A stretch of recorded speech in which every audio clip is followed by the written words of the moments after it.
start live any soon?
Assalamualaikum and a very great morning, everyone.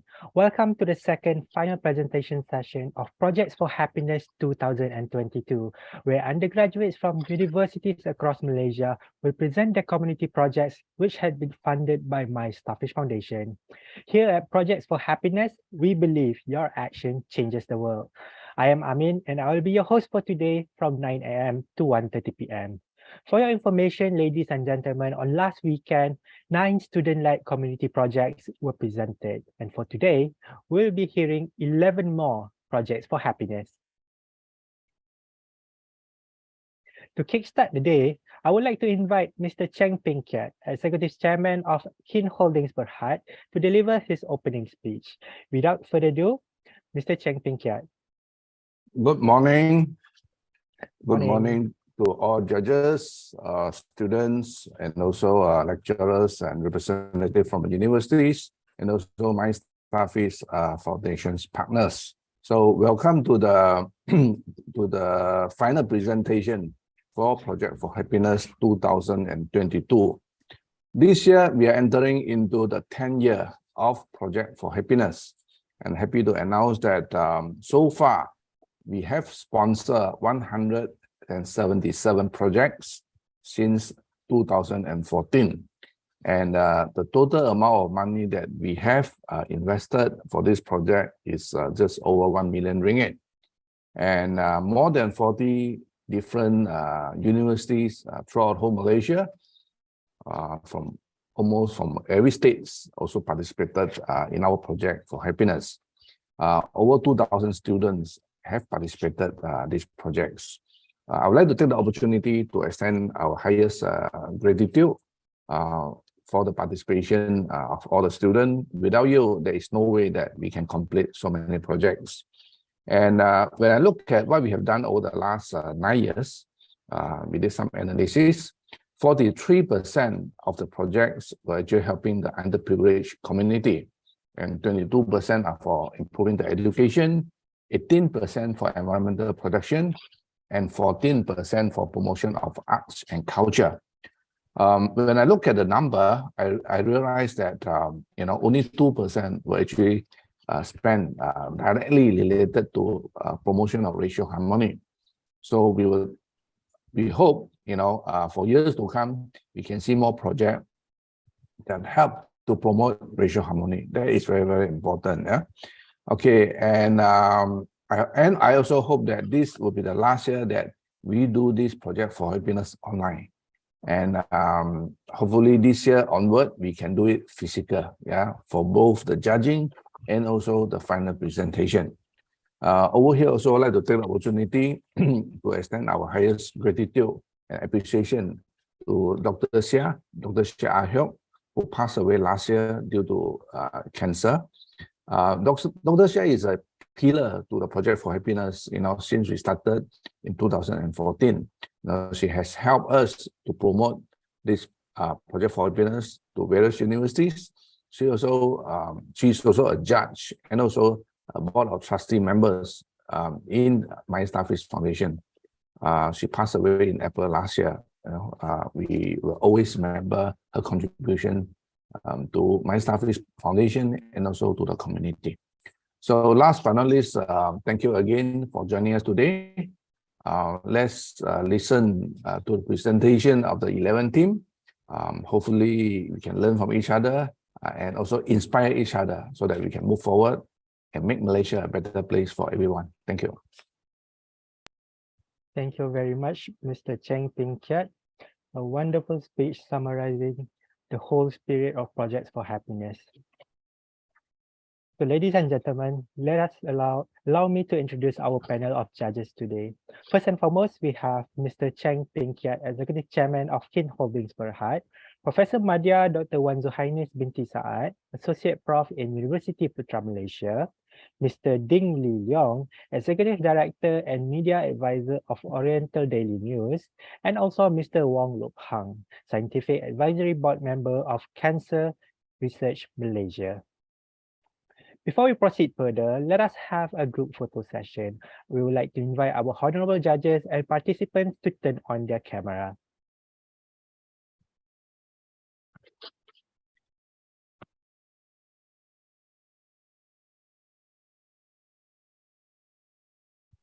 All right, guys, open up, open up.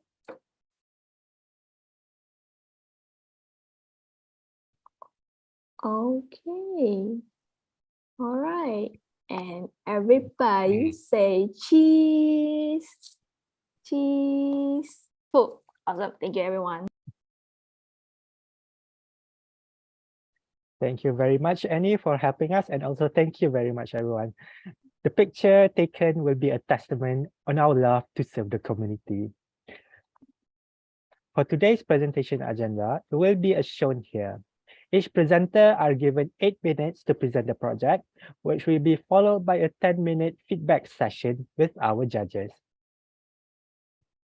For the first project of today, portraying depression in a theatrical show, let us invite Carmen Haujoye from New Era University College to present the project When the Dark Hits Me.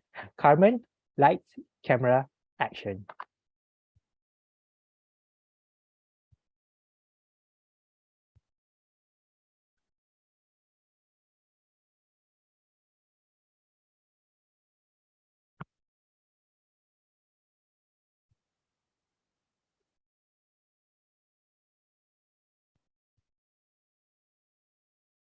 Okay. Hi everyone, and morning to all of the judges. I'm Carmen from New Era University College, and I'm the project leader for When the Dark Hits Me. So When the Dark Hits Me is a stage play. We have performed back in 15 to 18 September last year at Now Theatre Sungai Besi.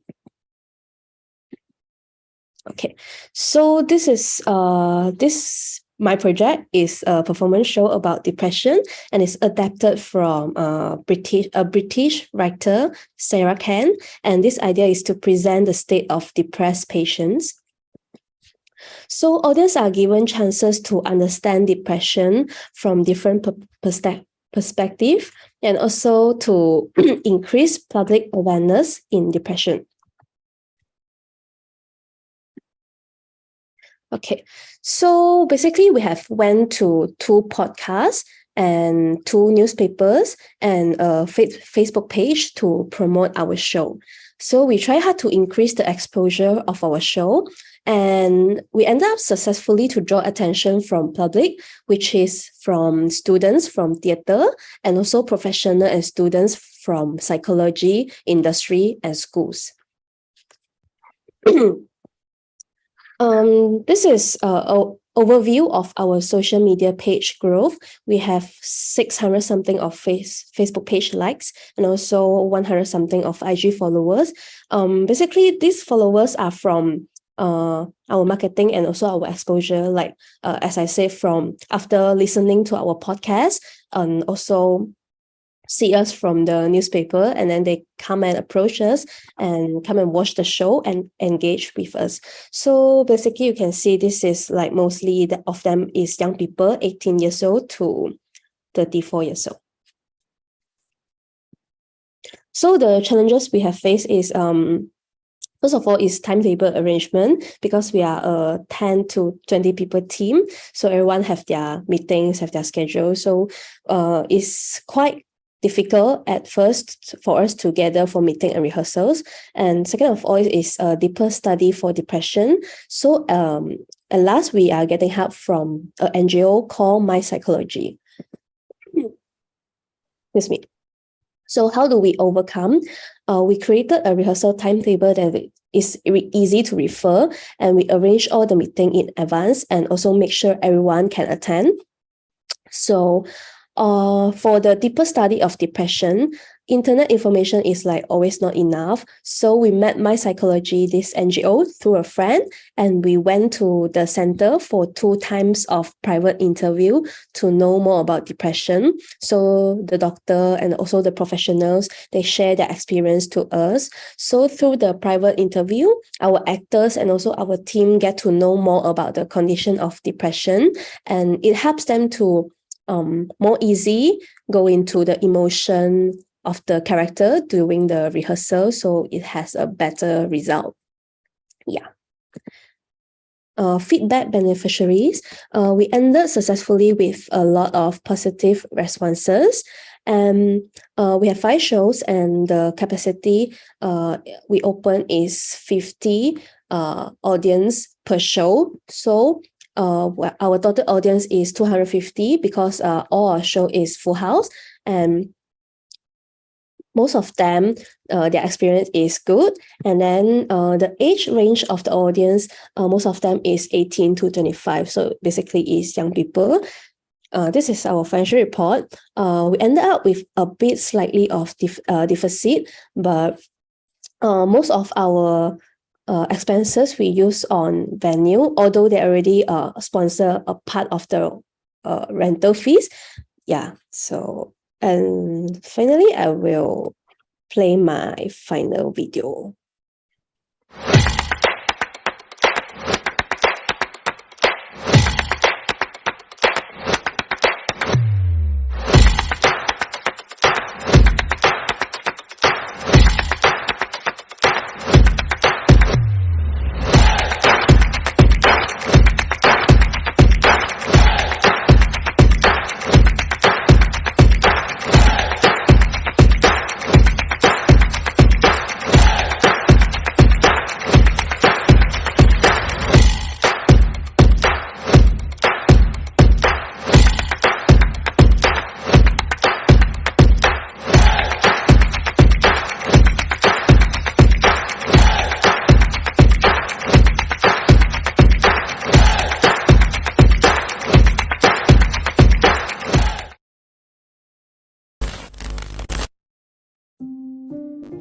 你们会有常接触忧郁症的患者吗？我们的 center 接的个案都是蛮多部分都是患有这个忧郁症跟焦虑症啦，主要这2个。所以我觉得当初找 My Psychology 我觉得一个很重要的现象，还有一些资讯，它是可以分享给我们的。尤其是在一些病人的状态上也好。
Okay, that's all for my presentation. Thank you. Thank you very much. A wonderful show on stage, a powerful blow off stage. Let us allow our judges to spotlight some of the comments.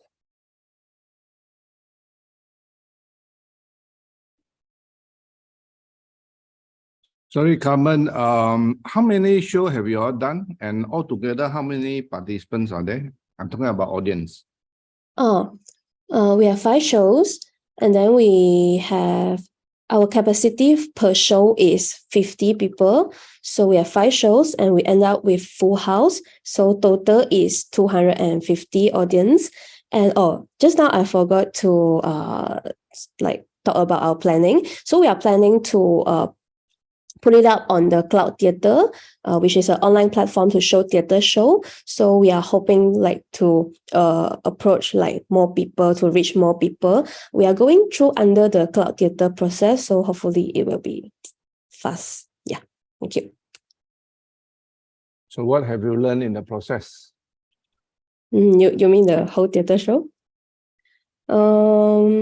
I think it was interesting because different people, different theatre students, they have their stereotype of depression or mental illness patients, and they come to watch this show, and after that they will have some feedbacks. It's through this show they have a new thoughts about mental illness patients, which is I think it is quite interesting because people always thought these patients are crazy people and talking to themselves, or suddenly they will scream or something. But through this stage play, they know more about this mental illness issue. And also most of them, except from the professional from the psychology industry, most of them didn't know our No, system. sorry, Carmen. I said, what have you learned? Not what the audience have learned. I have learned. What have you and your team learned? When you organize these shows. Yeah, budget is the problem because we are college students.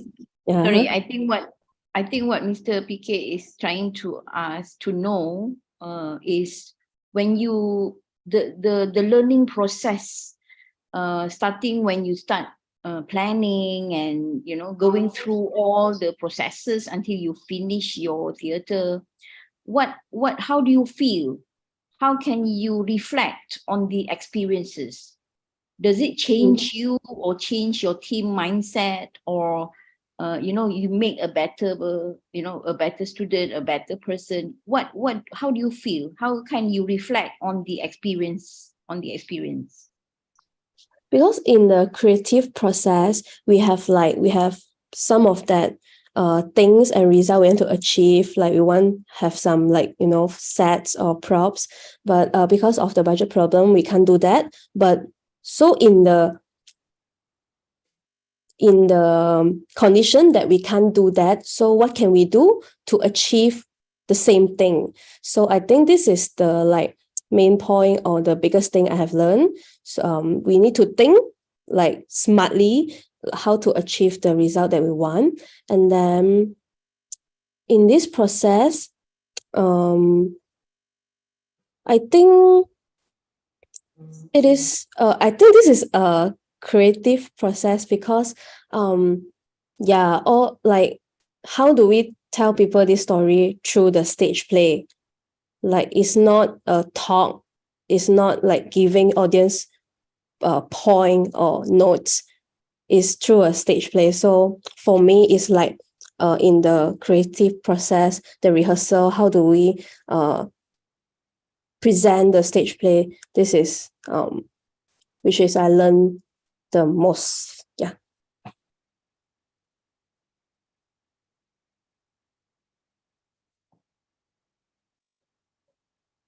Mr. Wang, Mr. Ding? Carmen, do you think that just building awareness is enough, or there is a need to address other issues like, access to doctors, psychologists, basically the infrastructure that would help depressed or mental patients?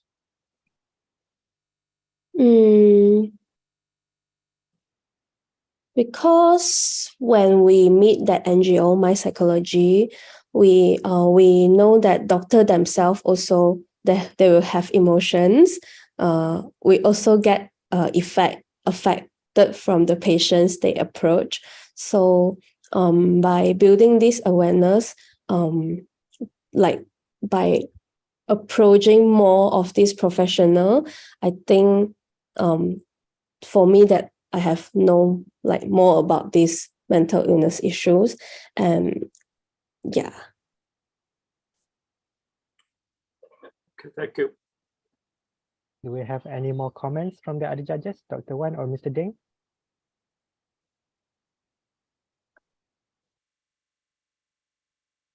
I think I just want one more comment. I think in the future, maybe you can improve your slide presentation to be more visual, more attractive, because now it's like a lot of writings. You can make it into infographic, or you have to have make it more interesting. Okay. Thank you. Thank you. Thank you very much. I believe that is all from our judges. So congratulations, Carmen Hao Joyi from New Era University College. And we appreciate you for bringing us When the Dark Hits Me. Up next, reading in a cafe is overrated. Have you tried reading on a hill in the beautiful scenery of Sabah? Building a reading space for a primary school in Sabah, let us invite Nur Atikah Nabila binti Muhammad Anazim from Universiti Malaysia Sabah to present their project, Reading in Paradise. Atikah, the library is yours.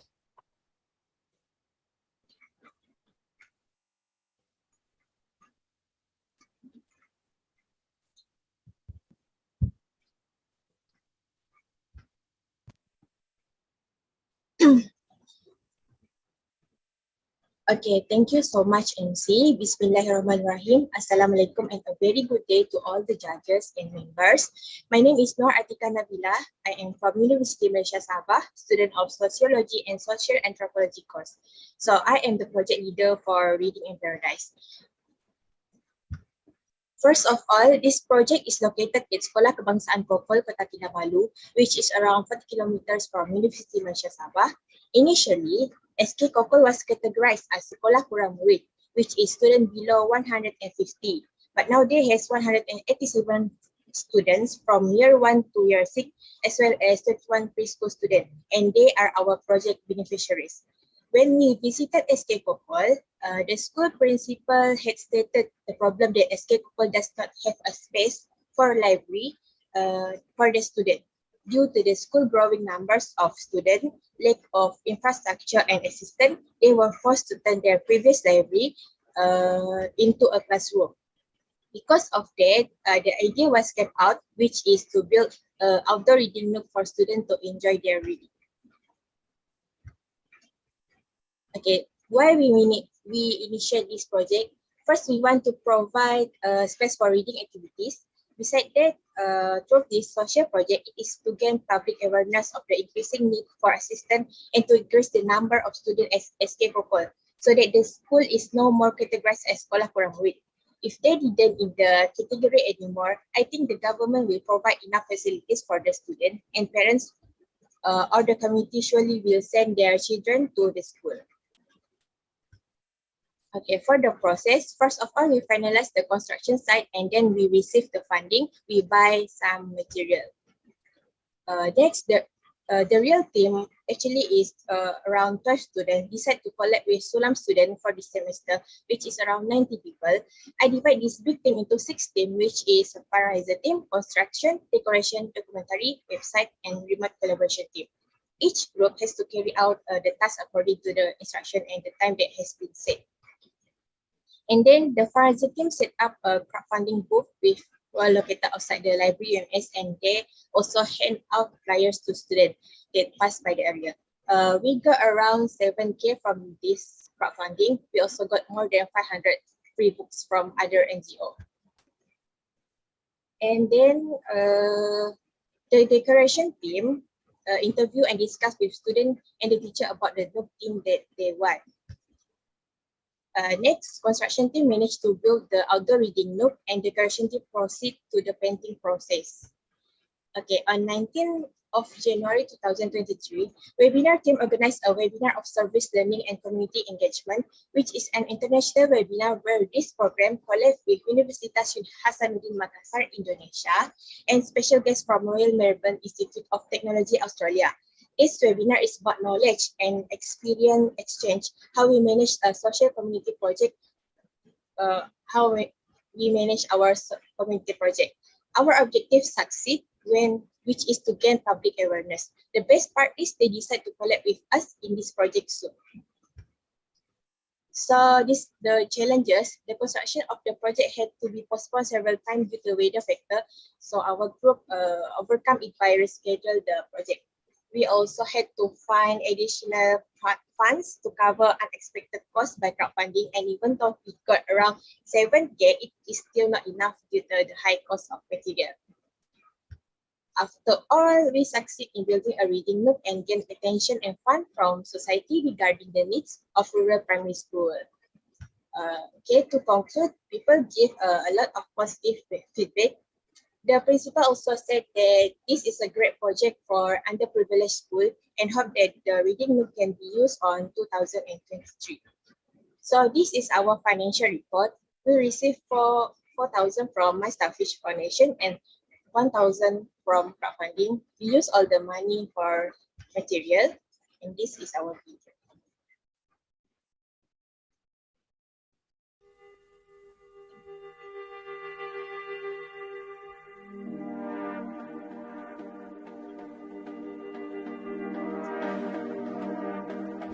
Reading in Paradise project is a project to build a reading nook carried out by 12 students from Sociology and Social Anthropology, Universiti Malaysia Sabah, with the collaboration and cooperation of Sulam students at SK Kokot. In the planning phase, we conducted a consultation session where there was a division of groups and tasks such as fundraiser team, construction team, decoration team, and documentary team. Each group has to carry out the task according to the time that we have been set. SK Kokol is located around 40 kilometers from Kota Kinabalu city center. There are around 187 students from year 1 to year 6 along with 21 preschool students. We have also interviewed students and teachers at SK Kokol about the theme of the nook and other necessary requirements. SK Kokol does not have a properly built and designated space for the student for reading. That's why we built an outdoor reading nook for students to enjoy their readings.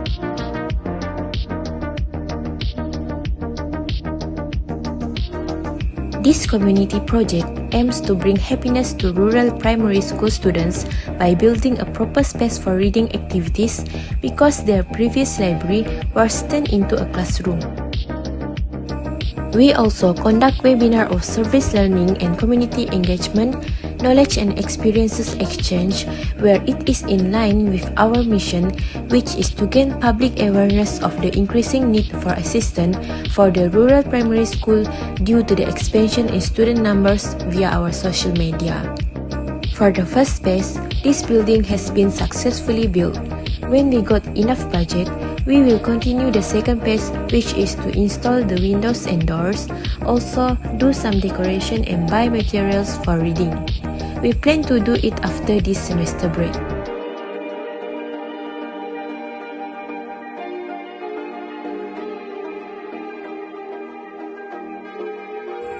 This project opened our minds that there are many more communities that need help for their future development. The cooperation from all parties in making the mission and vision of this project a success make us feel very happy and proud. Thank you, everyone. Okay, that's all from me. Thank you. Thank you very much. Reading, reading, reading, the simple joys of life. So let us invite our judges to share some of the reviews.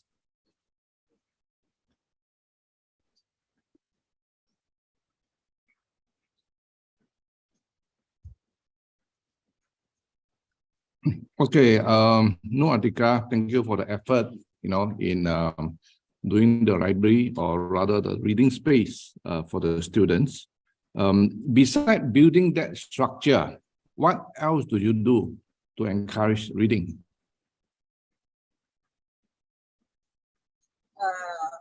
For the first one, we just focus in the building phase, building the nook, and then we also did not yet focusing on reading, because after we finalize the reading nook, so we do for phase one, we do for reading activities for the student. Sorry, I can't hear you. You do what? Reading activity? For the second phase, for after this semester break. Oh, that's second phase. First Yes. phase is just build the structure. Build the reading nook. So that means the students have not actually started using the space yet. Yeah, because we did not have enough budget to continue the phase one. Okay. Noor, very good project, and I think it impacts the students at the school and perhaps the families as well. Without budget to build the windows and the doors, is there any concern about animals and birds getting in there, and the place ending up very dirty? And the question is, how much do you need for the door and the two windows? Okay, for the animal, I think it's no animal will come in, because the school is up are on the hill, so the area is quite, there is no such a thing that can go there lah. And then for the budget, we still not yet finalize the actual budget for the doors and windows, but it's we just secara kasar is around 5K and above. Oh, 5,000 for just the two windows? No, it just not for the window, the whole decoration. Okay, and you're going to get going with getting the budget to complete it? All right. Thank you. But the size of the note is not very big, right? It's quite small. How many people can go into the notes? On the up there, there can 15 people, and at the nook maybe 20 people, 15 to 20 people. It's just for the student, or you allow the community to come and read also?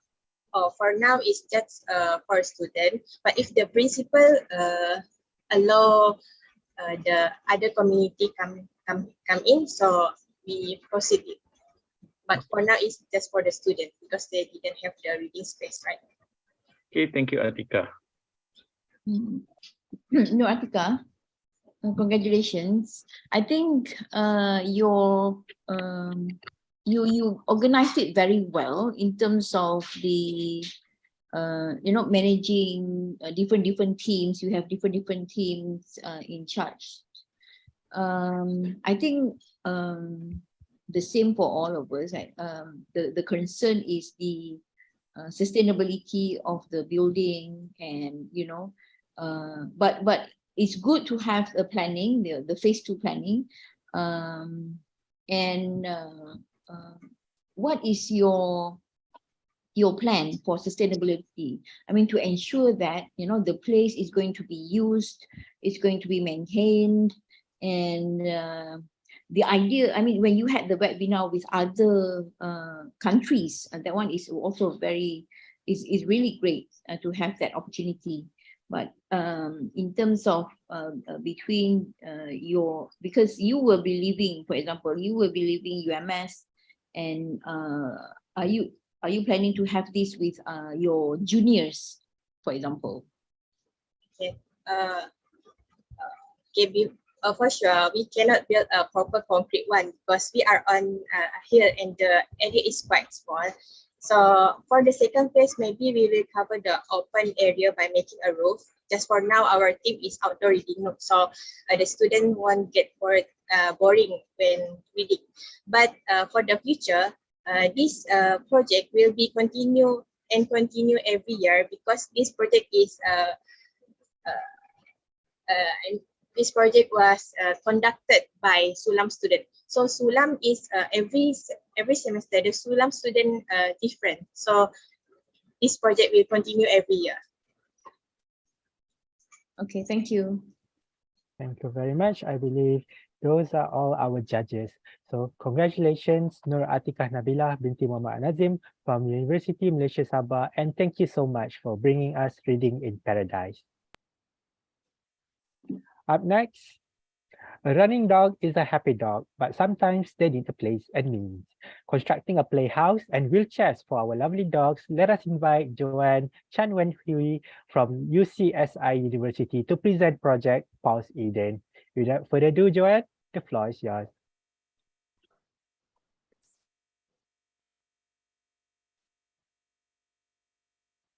A very good morning, everyone. My name is Joanne from UCSI, representing Collab on Pause Eden, an architecture for dogs built on a canine scale. So our project is located at Makota Cheras, and this is the plan view. And when this project is created because there was two problems in this project. The first one is the owner there has 15 dogs with disabilities, and she has to custom make all the wheelchairs on her own, and it's very time consuming. So our objective here is to make the wheelchair versatile for various dog sizes and transfer knowledge on how to do that.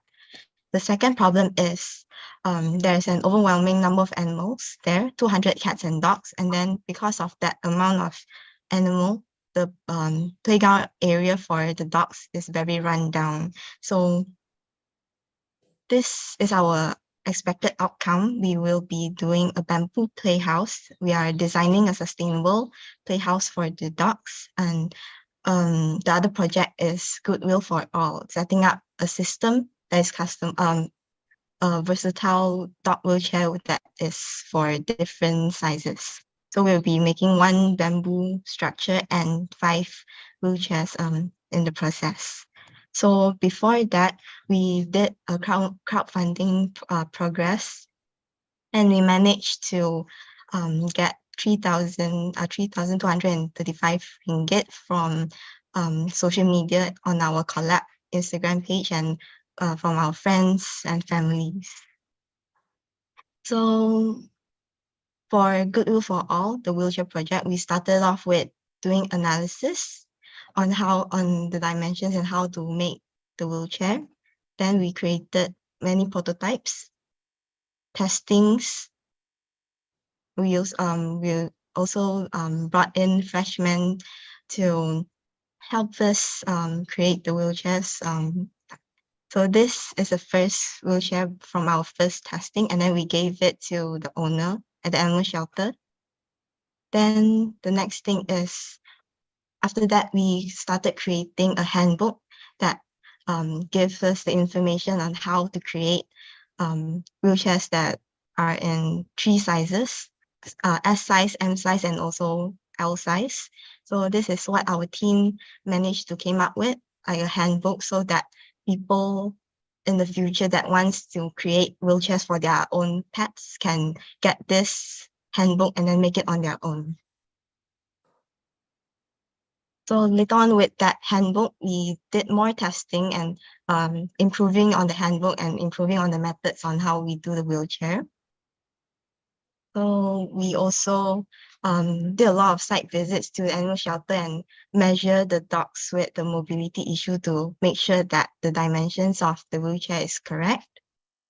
And we also did an interview with the animal shelter owner, and then we got a lot of insight from her. And she's a very caring person, and she will rescue all of the dogs that she sees on the street. So with the wheelchair and the handbook, we also want to flat pack it together, like to create a box to package it together and to send it off to people that needs this.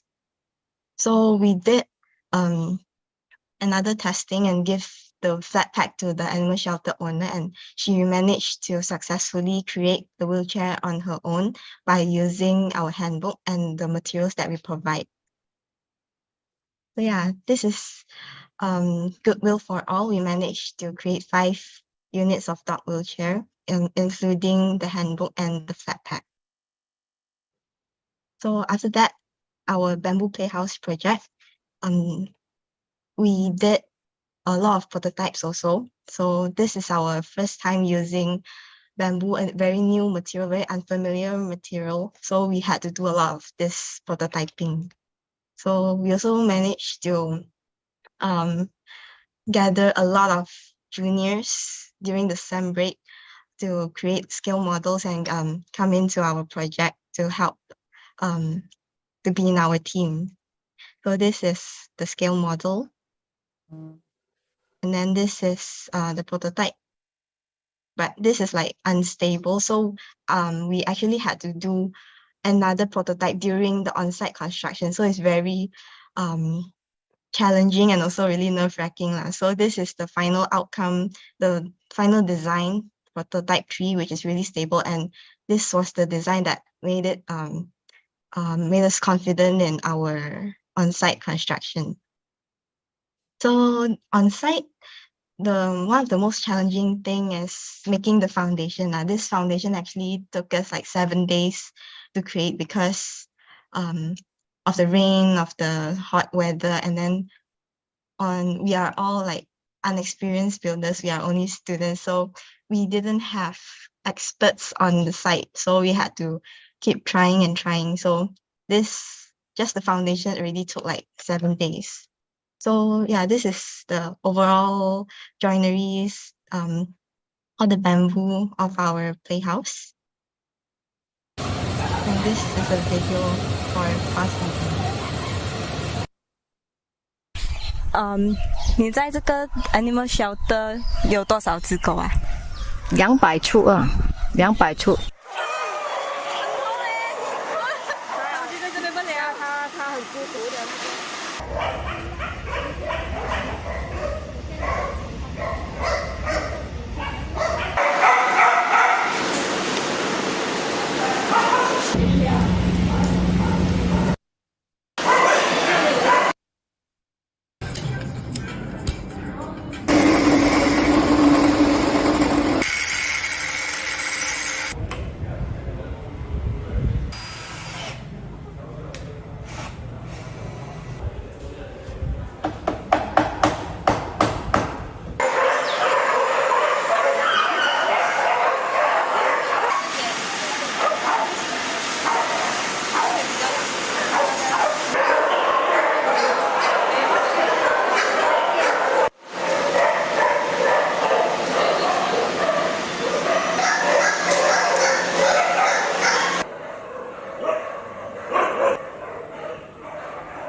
遇到这一帮学生这么热心的去研究这些文鱼，就是看到他们对动物的爱真的是很大，很特别的爱了给动物，所以他们第一次做这个project我是认为我是为他们而高兴因为他们毕竟是学生嘛，他们就是有这么年轻就有这么的特别的爱呀，无私的爱去给这些流浪狗需要给狗狗会想到给狗狗做这些轮椅有需要到的狗狗残缺的。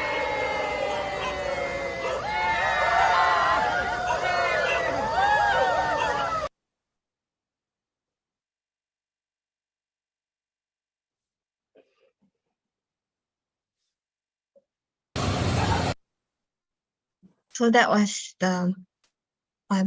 Pause Eden, and the challenges that we faced during the on-site construction was a lot of the budget constraints, and then the heat, the smell. During that time, it was December, it rained every day, and it was hot in the morning and then raining during the evening. So that really like lowered our team spirit lah, but we persisted through the whole thing, the whole 16 days construction. And then there was one more thing where we had to fence up our site because the dogs will disturb our construction. So this is Pause Eden, and we're really happy to hand over the project to the animal shelter owner. So here is she. So this is our finance report. I'll be showing the summary here. Goodwill for all, we use 1,013 ringgit. And then for the bamboo structure, we use around here like 12K. So we over budget, but we are crowdfunding later on to cover up the expenses lab. So thank you.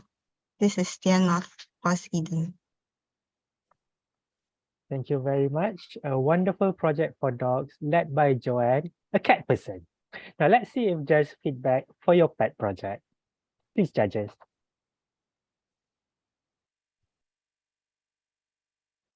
Joanne, a very good effort. I can see that many of you put in a lot of effort and also time to complete this. And I like the wheelchair, special wheelchair that you all made for the projects. So what is your biggest so-called satisfaction from doing this project? I think the satisfaction isn't the end product. The satisfaction is how we managed to build a beautiful team. Because not everyone wants to give out their personal time, as this isn't a school project. This isn't like in the curriculum. It's like we as a team wanting to do the same thing, coming together at the same time. So I really think I really appreciate everyone's effort, everyone's heart in this project. So I think that our team spirit is what makes me really, really happy. Okay. Joanne, congratulations to you and your team. I totally agree about the idea of working together. This is not even an assignment in your courses, right? And it's not easy. I can agree with you. I have been doing that with my students also. I was just wondering, your handbook, have you copyrighted it? I mean, did you get the ISBN? No. Okay, I think it would be good because it is an original content, right? I mean, you develop the handbook yourself, right? So you can apply for the copyright of the book through the Perpustakaan Negara Malaysia. Okay, so you are the authors of the book. So now that will add value. Of course, your project right now has already, adding value to your degree, but that book will be published to the public also when you have that ISBN. Okay, congratulations again. All right, thank you. Yeah, it's a very interesting project. Yeah, this is the first time I came across the animal wheelchair. So how much is the cost per unit for the wheelchair? So estimated it'll take 200 ringgit, including PVC pipe, pipe fittings and all the joineries. So I think the most expensive part is the like pipe fitting. So one wheelchair will be around 200. Do you think there is still any area need to be improved on the wheelchair when you fix out to the animal? We came across a lot of issues lah. Firstly, it's like how the animal body parts is, because some part of the PVC pipe maybe like will block the belly or what. So there's a lot of things we can improve like the height. Mostly is the belly area, because some dogs are fat. Some dogs are fat, so it will like get stuck. The PVC pipe, the bracing actually like touches the belly. Sorry, are you saying that you customize the wheelchair for each dog?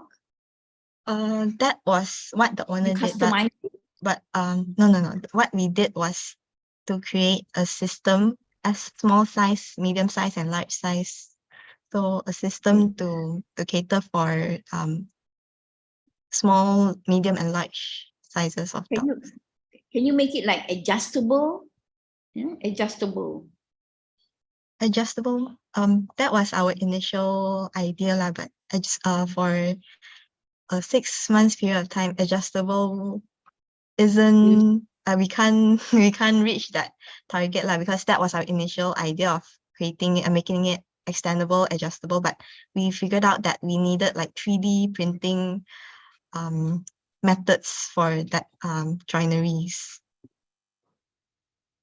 Initially, who is the one who started the idea that let's do a wheelchair for the animal? Sorry, again? Initially, who is the one who started the idea that let's do a wheelchair for the animal? So it's actually by getting connections from lecturers, and then the lecturer know this owner lah. So she reached out to the lecturer. Then the lecturer actually came to look for me and one of my close friends, Rochano. So me and Rochano took up this animal wheelchair project. So it's actually like from connections with lecturers lah. Joanne, I want to really congratulate you and compliment your team for having the courage first to build that shelter without any knowledge at all. So it's a very good DIY kind of courage to do and not to be afraid. Yeah, well done. But what I want to talk about is the manual or the handbook that you created. I think this handbook has a potential of going global. If you follow the advice of Prof. Wan, you will discover that many other countries have issues like this.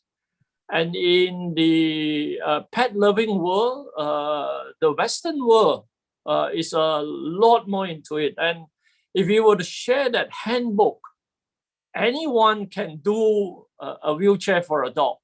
So I would like to encourage you to really consider how to follow the advice of Prof. Wan and get it done, and then think about, with the help of the university, think about how do you share it with the world.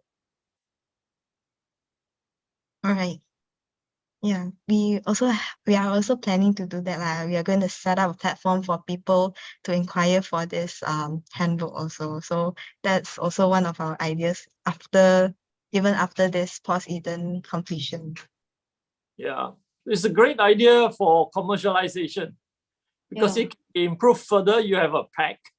It's like buying a box from IKEA. Yeah. DIY toolkit for, like DIY toolkit. Excellent. Maybe you can think of to change material from the plastic material to others material, so then it's a problem for the size of the dog different. Right, I believe those are our lovely comments from our judges. Thank you very much and congratulations, Joanne Chan Wen Hui from UCSI University. And a big thank you for bringing us Poseidon and happiness to the pack. All right, thank you so much. Mhm. Going next, brightening the night by the power of daylight. Lighting up the streets on the dark streets of a village, let us invite Victor Bernard from University of Malaysia Sabah to present the project Solar Ecolite. Victor, the floor is yours. I'm going to share my screen. Hold on.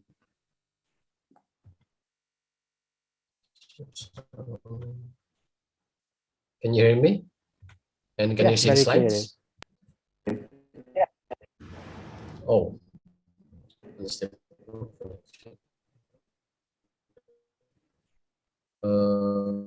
Okay. Very good morning, everyone. My name is Victor Bernard, and I'll be presenting on our project for Cell.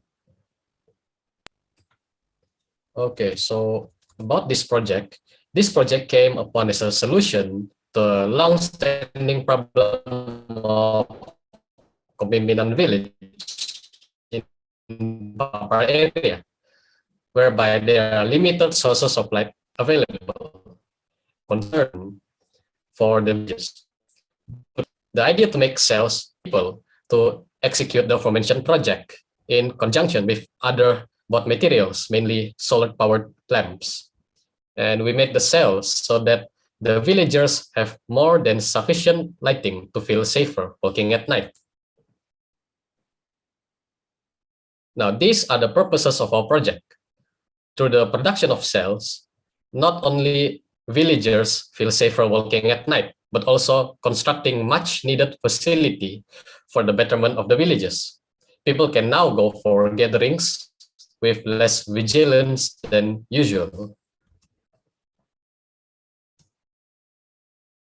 We expected the project to be done with access to the lights being available to not only the villagers, but to others as well. In the end, 20 solar eco-lights were built at different areas in Kepemimpinan village.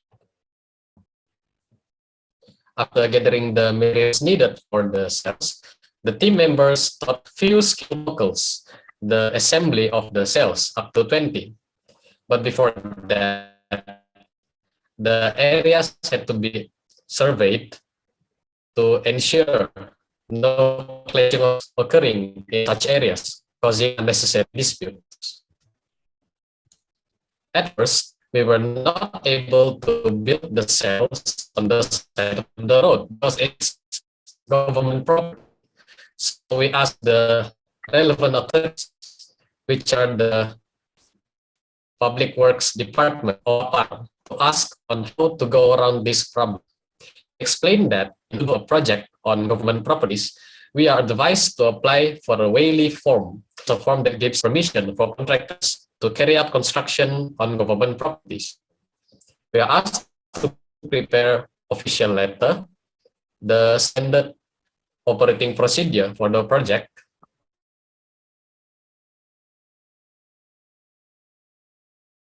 Ladies and gentlemen, since Victor Bernard has disconnected, we would like to invite our standby presenter for Solar Ecolite, Justin Liu Kating. Justin, if you please continue the presentation.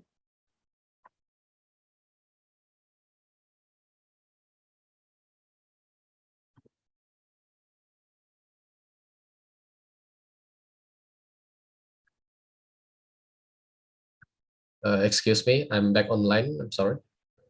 Can I continue presenting? Yes, you can, please. Oh, sorry. Okay, so hold on. Wait, it's already presented. Can you please share your screen with us? Oh, yes. Share sound.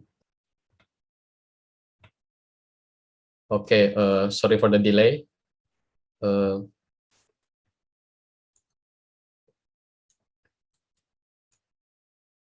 So where was I?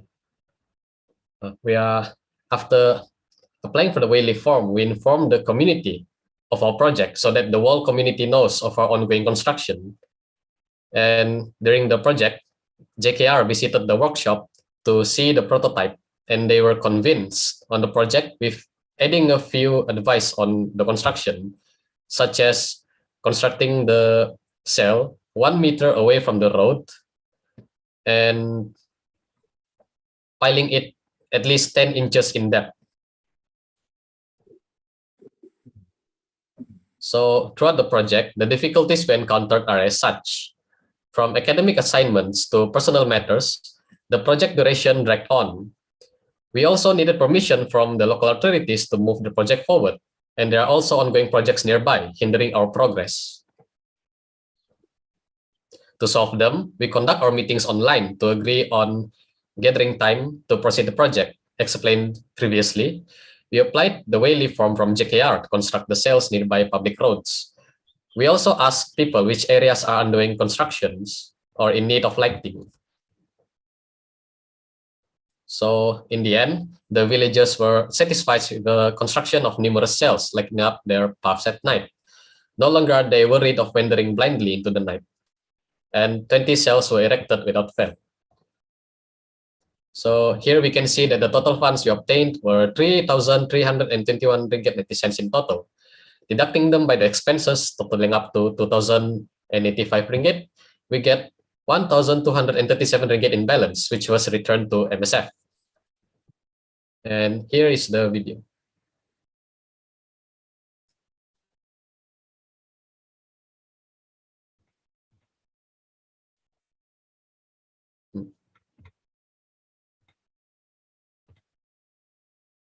Hold on.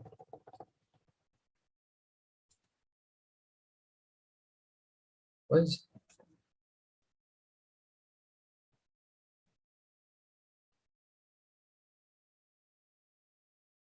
it? Is the video playing? No, it is No. not, Victor. Oh dear.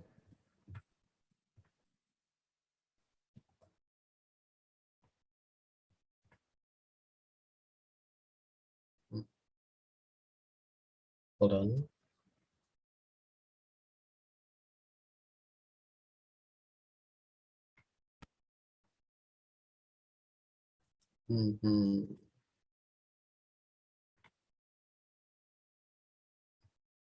Yes.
And I guess that's all from me. Thank you. Thank you very much, Victor. I wonder who made the light bulb as a symbol of idea. Let's invite our judges to share their comments.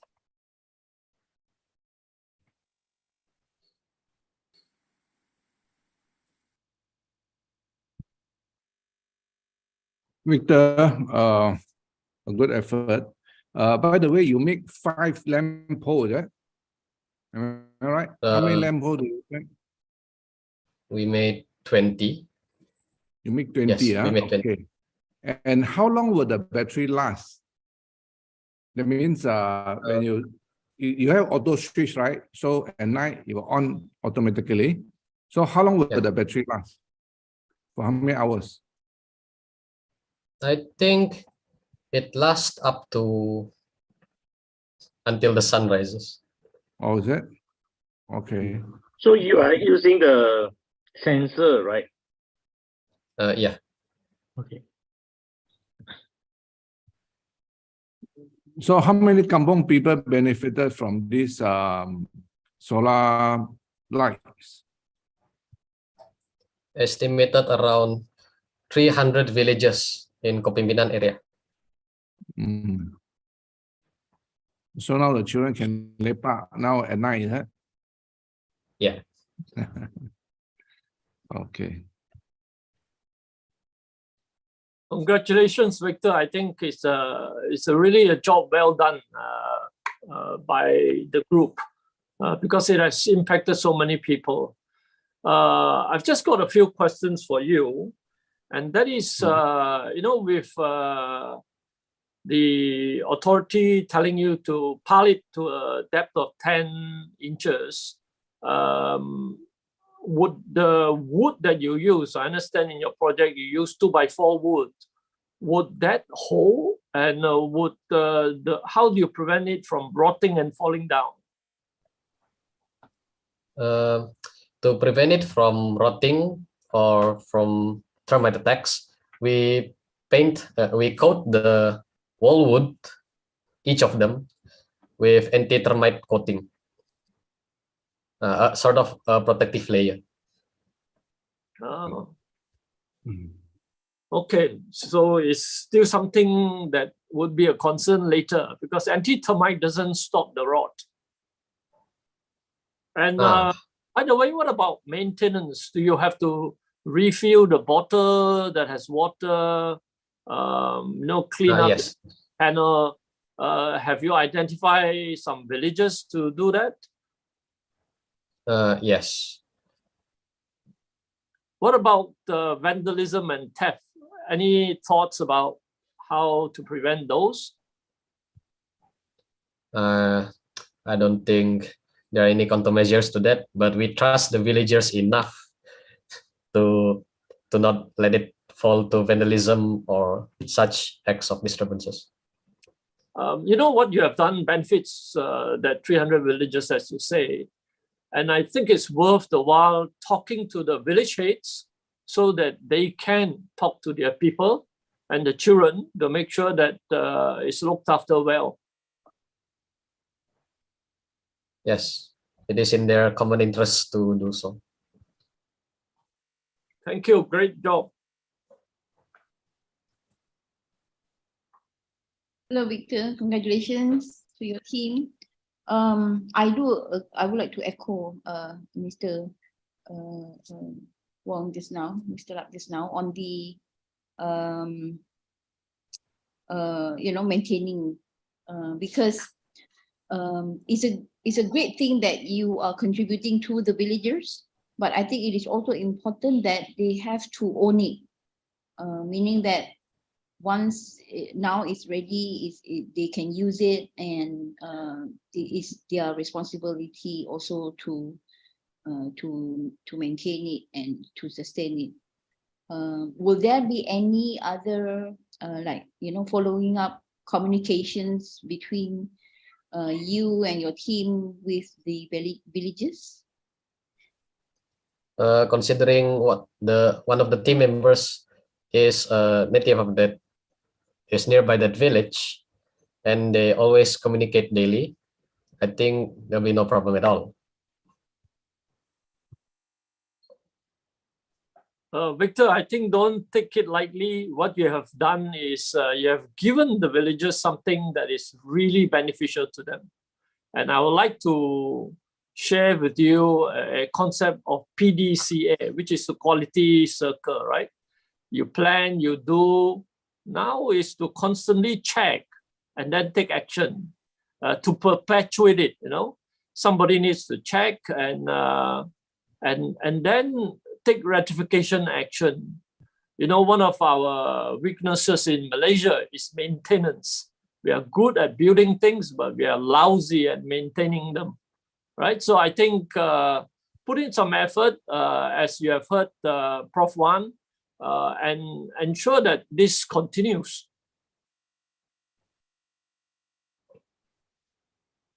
Will do. Great job. Thank you very much. Do we have any further comments for our judges? All right. So congratulations, Victor Bernard from UMS, and a big thank you for brightening us with your solar ecolite.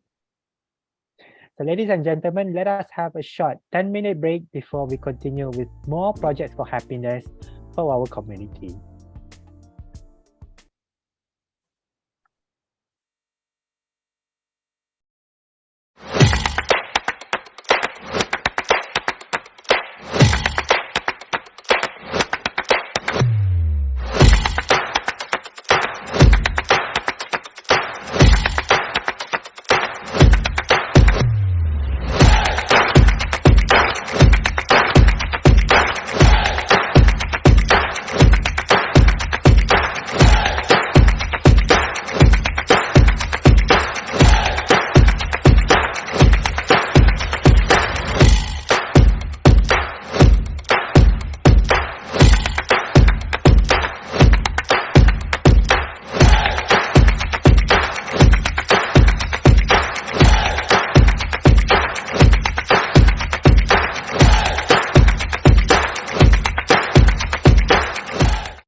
你们会有常接触忧郁症的患者吗？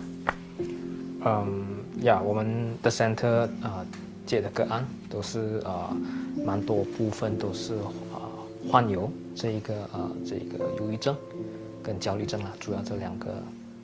所以我觉得当初找 mypsychology 我觉得一个很重要的现象，还有一些资讯，它是可以分享给我们的，尤其是在一些病人的状态上也好。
Reading in Paradise project is a project to build a reading nook carried out by 12 students from Sociology and Social Anthropology, Universiti Malaysia Sabah, with the collaboration and cooperation of Sulam students at SK Kokol. In the planning phase, we conducted a consultation session where there was a division of groups and tasks such as fundraiser team, construction team, decoration team, and documentary team. Each group has to carry out the task according to the time that we have been set. SK Kokol is located around 40 kilometers from Kota Kinabalu city center. There are around 187 students from Year 1 to Year 6, along with 21 preschool students. We have also interviewed students and teachers at SK Kokol about the theme of the Nook and other necessary requirements. SK Kokol does not have a properly built and designated space for the student for reading. That's why we built an outdoor reading nook for students to enjoy their readings.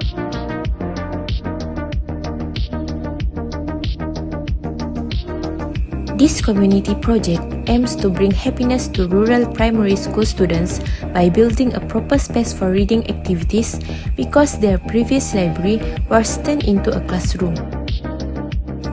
We also conduct webinar of service learning and community engagement, knowledge and experiences exchange, where it is in line with our mission, which is to gain public awareness of the increasing need for assistance for the rural primary school due to the expansion in student numbers via our social media. For the first space, this building has been successfully built. When we got enough budget, we will continue the second phase, which is to install the windows and doors, also do some decoration and buy materials for reading. We plan to do it after this semester break.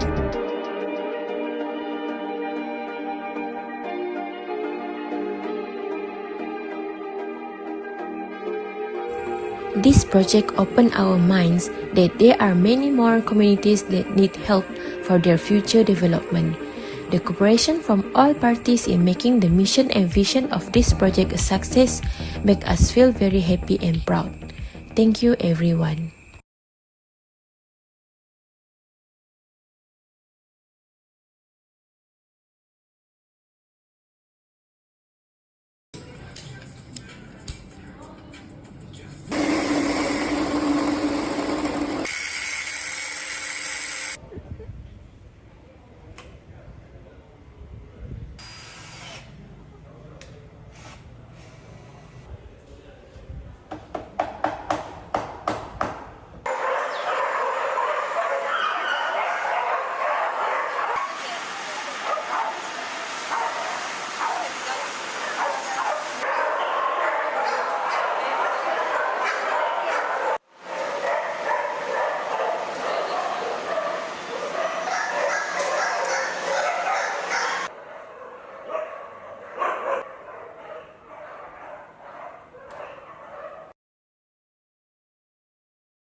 Welcome back to the presentation of Projects for Happiness 2022, where undergraduates from universities across Malaysia will present the student-led community projects supported by My Starfish Foundation.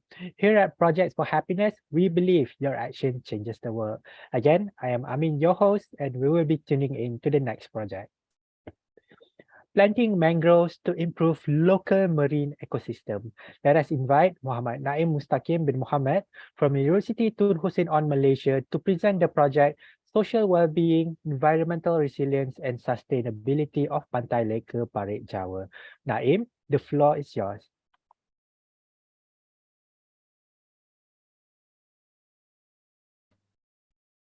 Okay, thank you, Mr. Amin. Good morning and hello to the judges and fellow friends. So I am Muhammad Naim Mustaqim from Universiti Tun Hussein on Malaysia, UTHM, and I am the project leader of Social Wellbeing, Environmental Resilience and Sustainability of Pantai Leka, Parit, Jawa. So the thing is, the population of mangrove trees in Pantai Leka, Parit, Jawa has been significantly declined throughout the years. So we would like to plant more mangrove seedlings to help increase the local community economy, because mangrove trees is the habitat of marine organism, marine animal. So by increasing the number of mangrove plants, there will be more mangrove animals such as fish, crabs, and so on. And it also will act as natural disaster prevention, because mangrove trees also act as a natural wave breaker. Throughout this project, we already planted 2,000 mangrove seedlings in Pantai Leka, Parit, Jawa. From 6th of August until 22nd of December 2022, we planned the project, such as we had meetings, we did the site visit, we also had meeting with local community, and we bought the equipment. And in the 23rd of December 2022, it's the first day that we did our project in Pantai Leka, Parit, Jawa. However, we need to separate this project into two phases due to weather constraints, because the water level was so high that we need to do it again in the 26th of January 2023. And after completing our project execution, we focus on the report making. So in the phase one, as I said before, in the 23rd of December 2022, 500 seedlings were planted in Pantai Leka, Parit, Jawa, but we cannot finish all the 2,000 seedlings because of weather challenge we face. And then our initiative is we separate into two phases. On the second phase, which is on the 26th of January 2023, the rest of the seedlings, which is 1,500 seedlings, were planted in Pantai Leka, Parit, Jawa, and we complete our project on the 26th of January. This is the challenge that I said before. The water level, as you guys can see on the picture on the left side of the screen, was so high that we cannot even see the ground. So this challenge can cause two problems. First of all, is the safety issues, because it is dangerous for our project member to go there, because the wave can blow us away. And other than that, the high level of water itself can also contain venomous animals such as snake and so on. And it also can cause sustainability issues, because if we proceed to plant all the 2,000 mangrove seedlings on the first phase, it has the risk, it has the possibility of the mangrove seedlings to be washed away during high tides by the wave. You guys can also see the water level during low tides on the picture on the right side. This is the safe level of water that we need to plant the mangrove.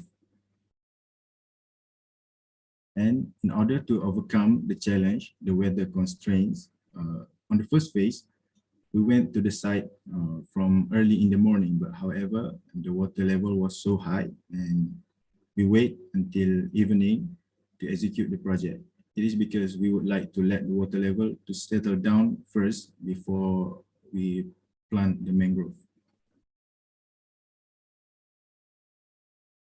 And this is the project outcome of our project.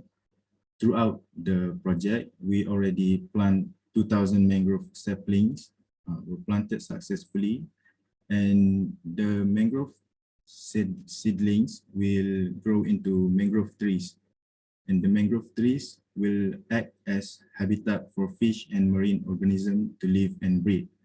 And by having more habitat for fish and marine organisms to live and breed, we also provide more income for our beneficiaries, which is local fishermen in Pantai Leka, Parit, Jawa. And the third outcome is 80 undergraduate students, which is the participants in our project, were able to learn the importance of marine care to environment and fishermen, which means that how important the mangrove itself for the economy and for the ecology. And you guys can see here on the picture on the right side of the screen, the man in the middle is the head of committee of Pantai Leka, Parit, Jawa. He himself was very satisfied with this project. He realized that this project can help the local fishermen community, and he hopes that it can be organized again in the future. And the other two kids are the local community in Pantai Leka, Parit, Jawa. They were very involved to be involved in this project. We can see the smile on their face. It brought happiness to them. This project really brought happiness to them. And they also realized the importance of mangrove plants for the ecosystem. And this is our project financial report. We got 6,203 ringgit from my Starfish Foundation, 5,000 from direct sponsorship, and 1,203 ringgit from crowdfunding. However, to carry out this project, we need to spend 6,266 ringgit, which means that the cost of this project already exceed the sponsorship by 63 ringgit. And the main reason that this project costs a lot more than the amount of sponsorship is because the skyrocket of the seedlings price. Because we have this project in the monsoon season, and there will be low supply of mangrove seedlings, but very high demand of it. And before I finish my presentation, let us see the video of our project.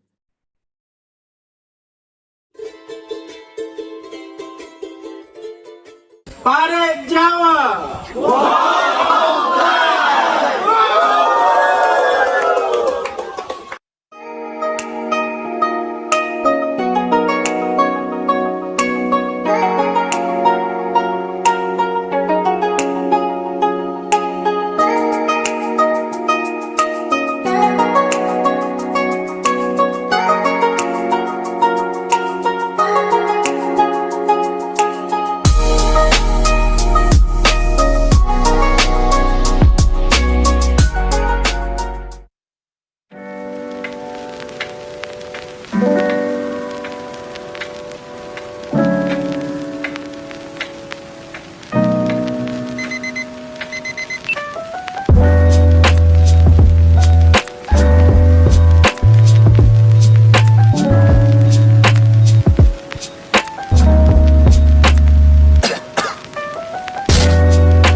So I guess that's all for my presentation, and thank you. Thank you very much, Taim. Did you guys know mangroves are the only tree which can grow in salt water? Now let us invite the judges to share the thoughts.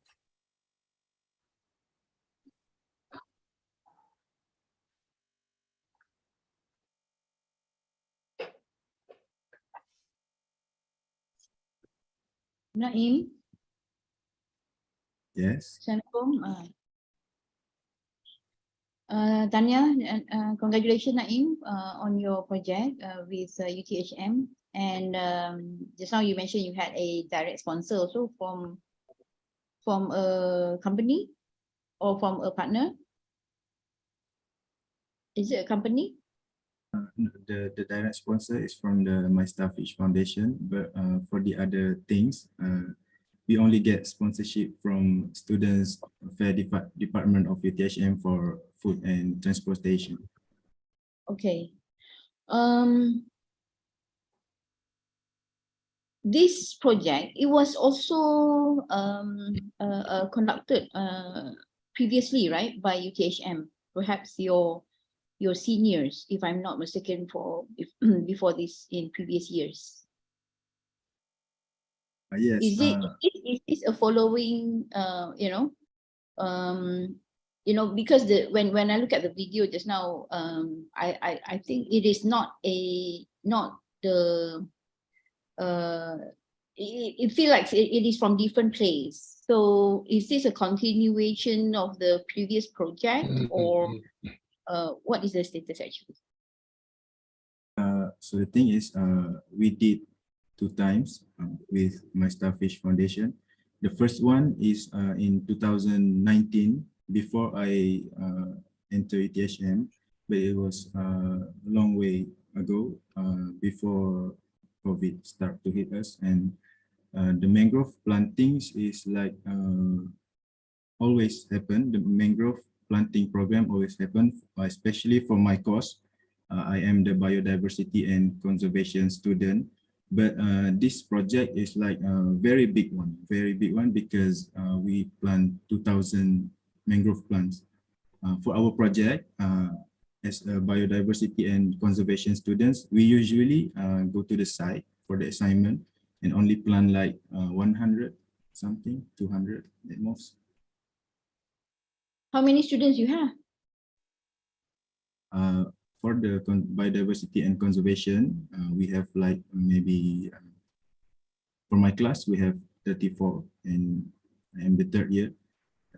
Overall, we're year one for, and until year 4, we have like 1,000 something. I mean 100 something.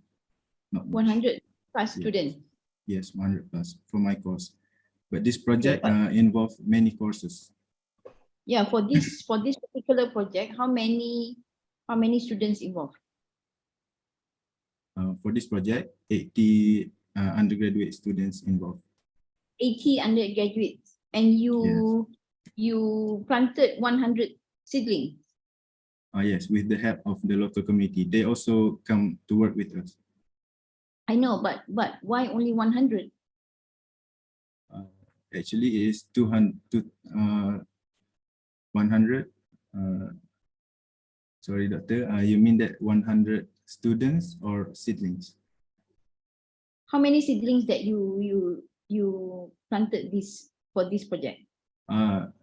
Throughout this project, we plant 2,000 seedlings. Yes, yeah. Okay. Thank you. Can't hear you, Mr. Ding. Cannot hear you. Still doing the assessment periodically on the project. Yes, Mr. Ding. After we complete the first phase, we did a site visit to analyze how many seedlings were able to survive, and we found that 99% of the seedlings actually survived to the next phase. And after we complete the second phase, the phase 2, we also did a site visit again just before the semester break. And we also realized that I have the data here. Out of 2,000 seedlings, only I guess okay. So based on my data, only less than 20 seedlings unable to survive, meaning that most of them able to survive. This project have a very high sustainability. Yeah, I think that is important. But the other point is that how effective is your project to improve the environment? Do you do any assessment on that part? That means after 6 months, after 1 year, do you improve the environment? That is the whole purpose of it, right? You want to improve the environment. Yes, we would like to improve the environment and also the economy of local fishermen. We have the assessment, but however, it will take like a very long time because the mangrove plant itself needs a few months to grow, to be able to become a habitat of marine organism. But we will constantly go to the site to analyze the survivability of the mangrove trees. Okay, Tanya, for your effort. Thank you, Mr. Dean. Okay, Naim, let me try to understand. In the natural habitats, there are really a lot of so-called the mangrove trees, yeah. And basically, what you're doing here is you plant more. Am I right? Why can't the natural habitat provide sufficient mangrove trees? Are you planting something that is extra, or is it necessary? You know, so I thought in the natural habitat there are already a lot of mangrove trees there. So with the additional tree that you plant there, to what extent you help to further enhance this you know, the effect? Suppose maybe there's already say 10,000 or 20,000 or maybe 50,000 trees. You know, you just plant another 2,000. So what how significant are your impact? Okay, thank you, Mr. PK, for the question.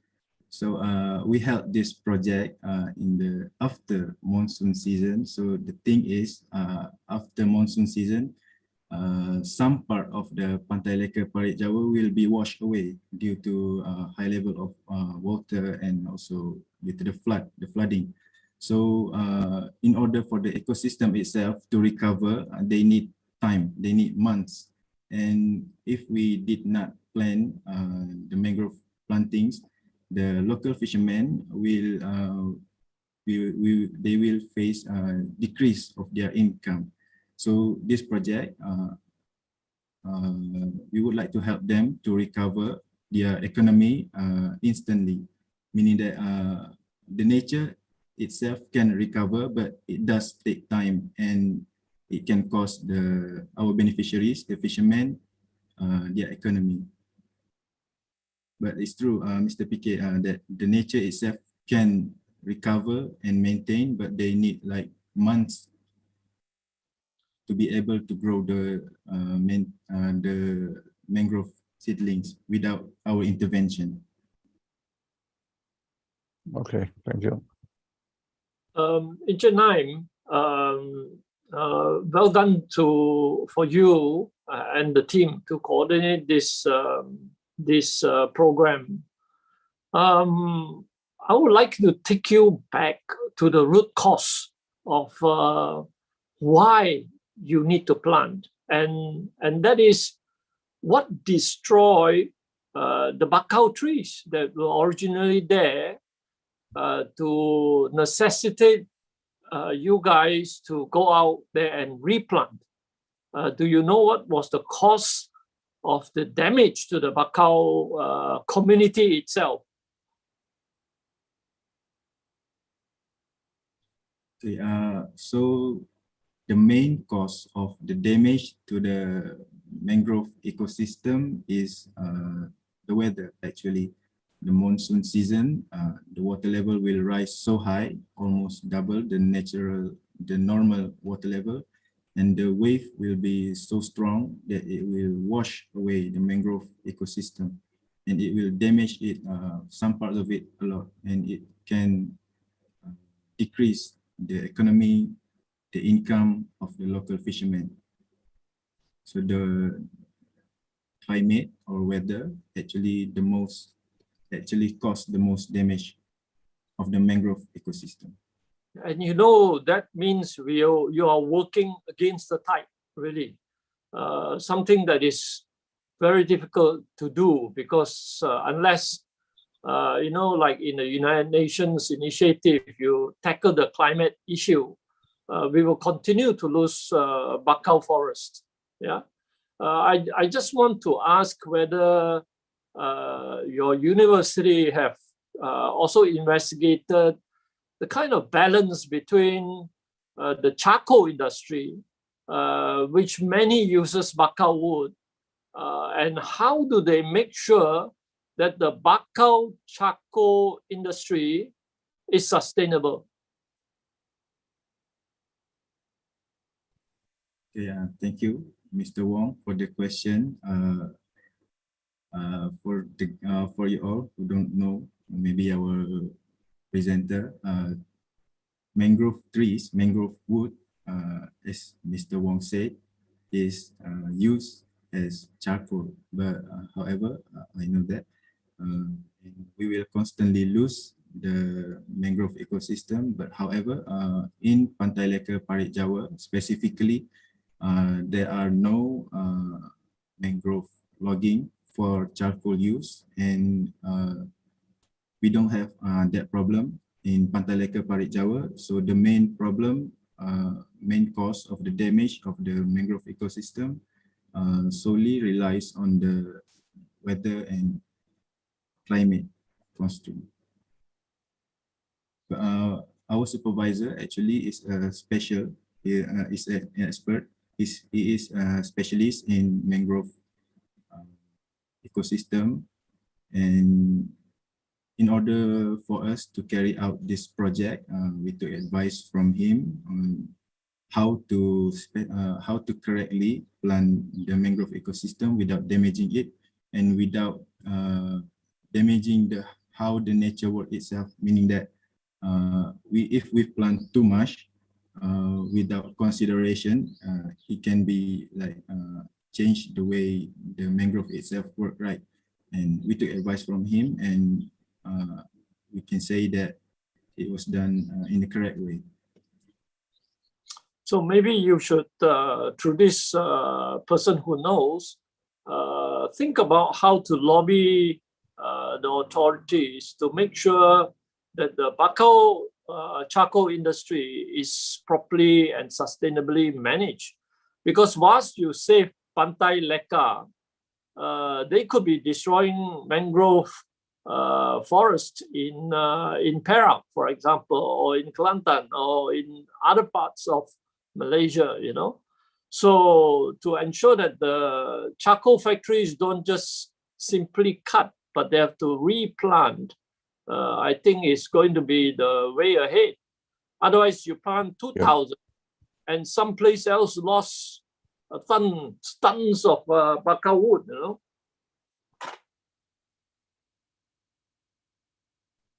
Yes, as for now, we only focus on the local mangrove ecosystem, but I'm looking forward to it. I'm very excited if we have the chance to also recover the mangrove on other places, like Mr. Wong said, maybe in Perak or Selangor, something like that.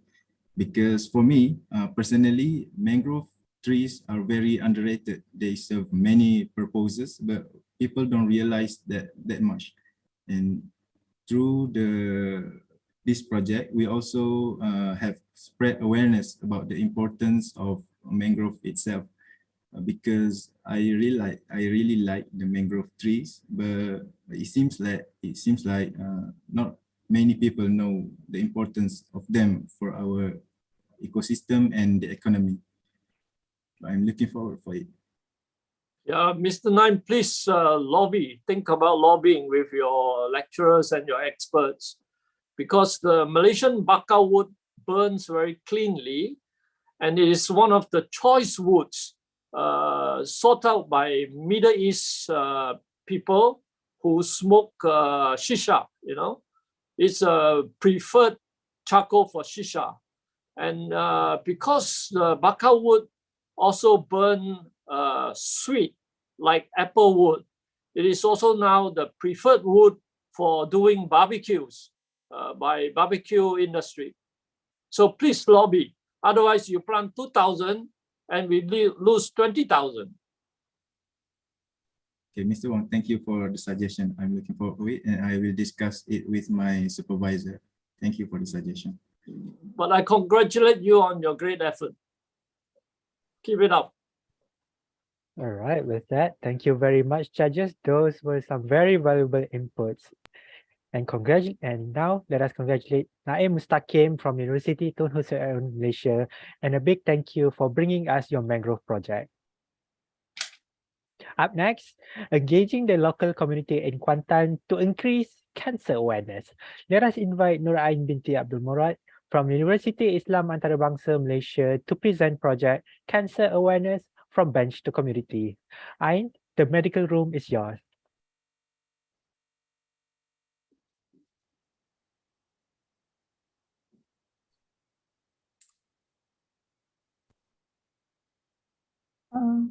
Hi and Assalamualaikum and good morning to everyone. My name is Nur Ain binti Abdul Murad, the leader of Cancer Awareness from Bench Community.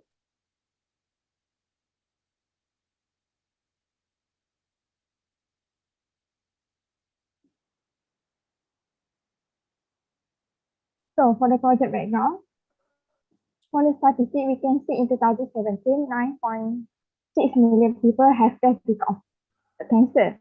And because of that, we initiate this project. And also, the level of knowledge and awareness on cancer is low among residents of Pantai.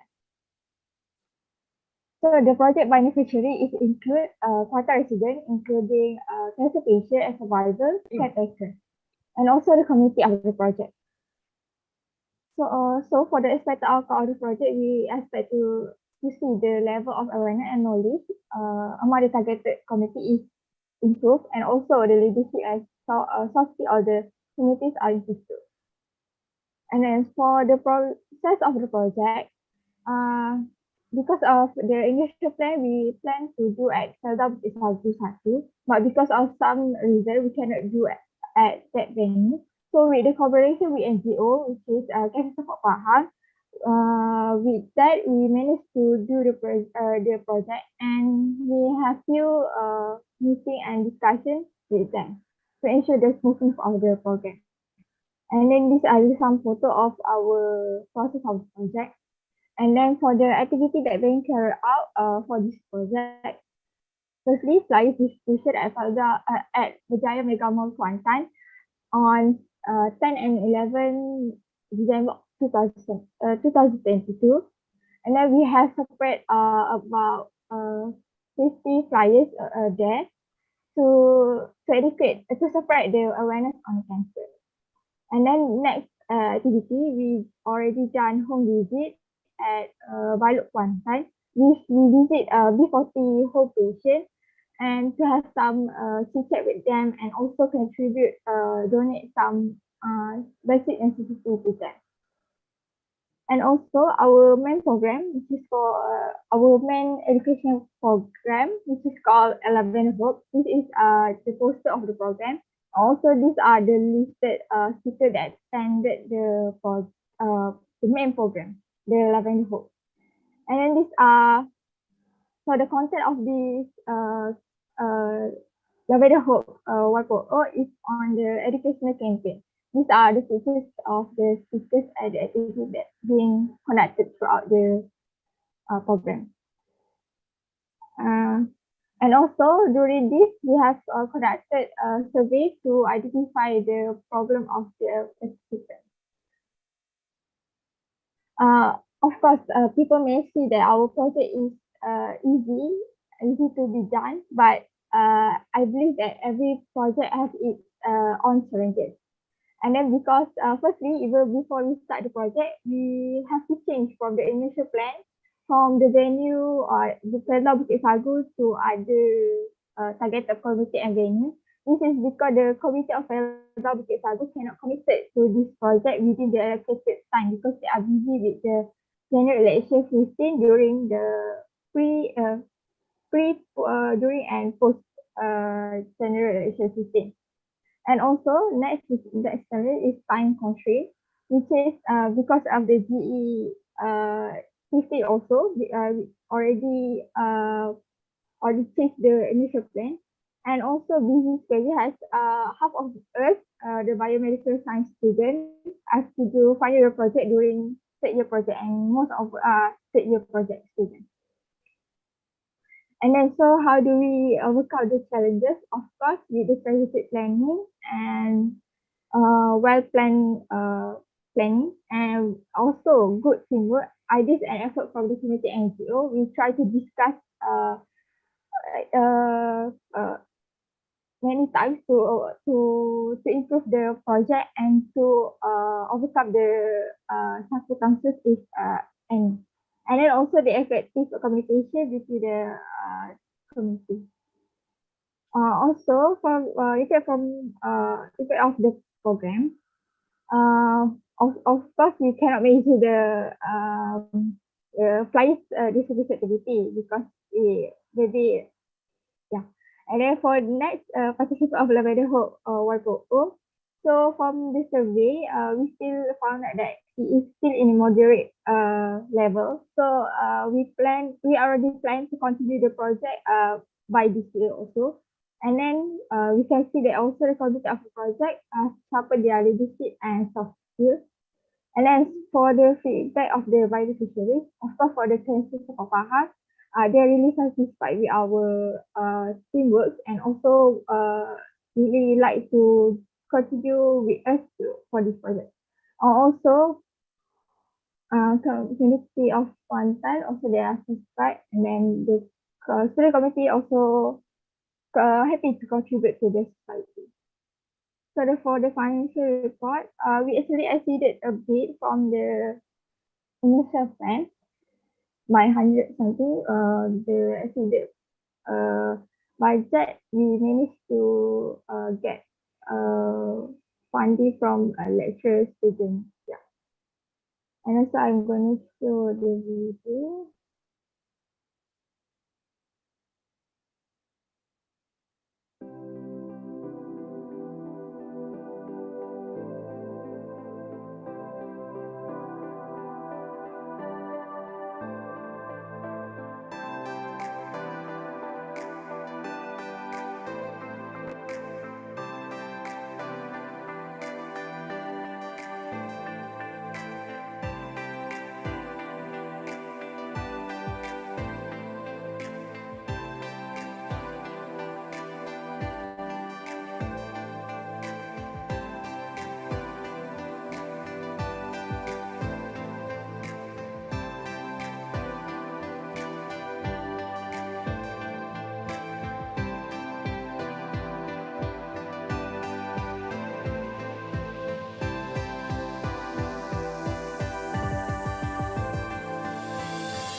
How does it affect me as a committee? Overall, I think this program really helped me to become a better person as a whole. I learned a lot about leadership and teamwork. It also strengthened my social skill and helped to broaden my knowledge in all aspects. Would I join more of a program like this in the future? Why? I would say yes, definitely yes. I would definitely join programs like this in the future because I believe that these programs is a great platform for me to contribute to the society, to give back to the community. And I think that program like this should be held more often as we can give our full support to those in need.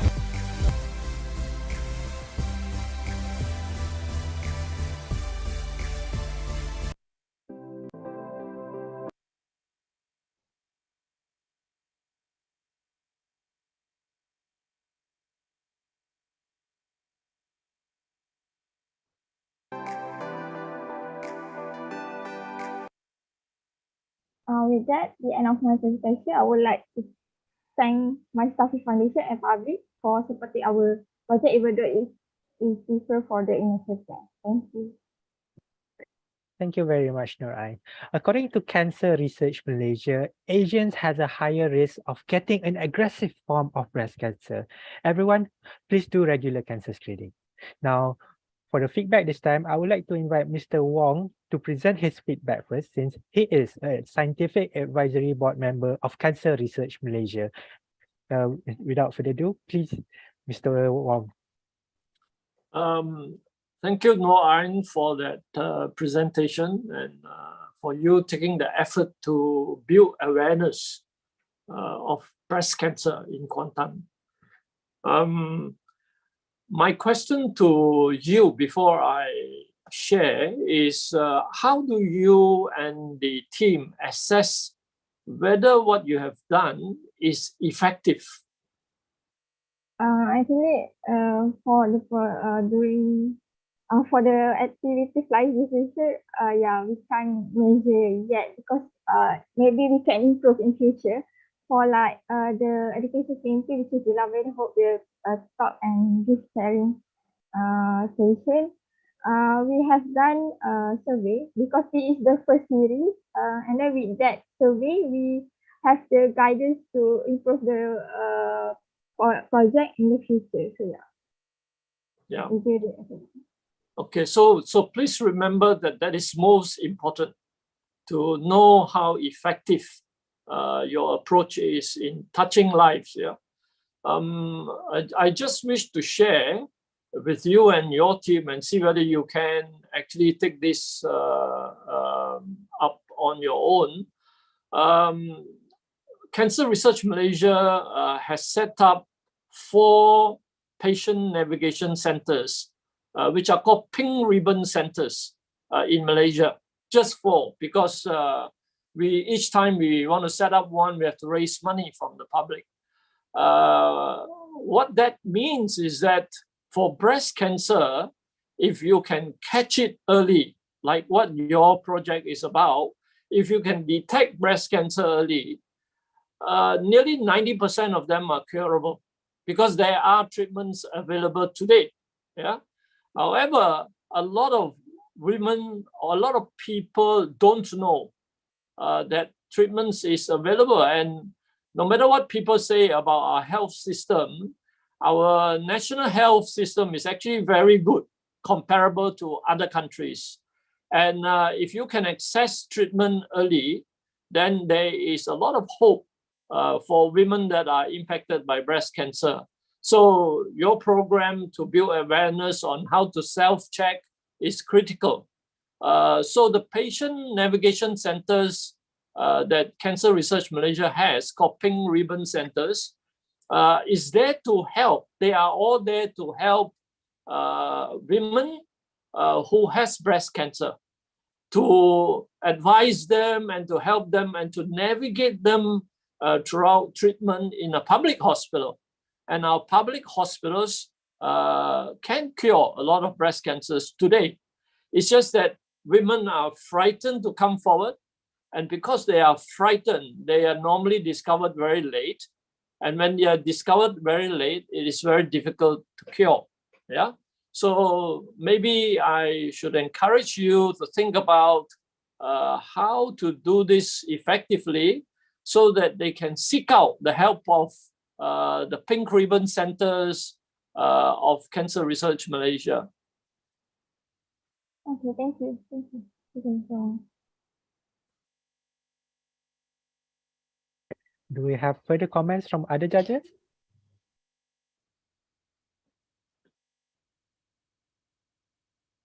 Yeah, no, and just wanted to check, what difference do you think that you have made, to those people who attended the sharing that are conducted by you? I think most of the thing because the participants, most of them are cancer patients, survivors, and caretakers. From that project, I can say that all the participants are not alone, especially the caretakers. They have to have more motivation and spirit than the patient itself because they are the person that in charge to take care of the patient. So yeah, with this project, yeah, they can see that all of us as a community are with them to support them. Okay.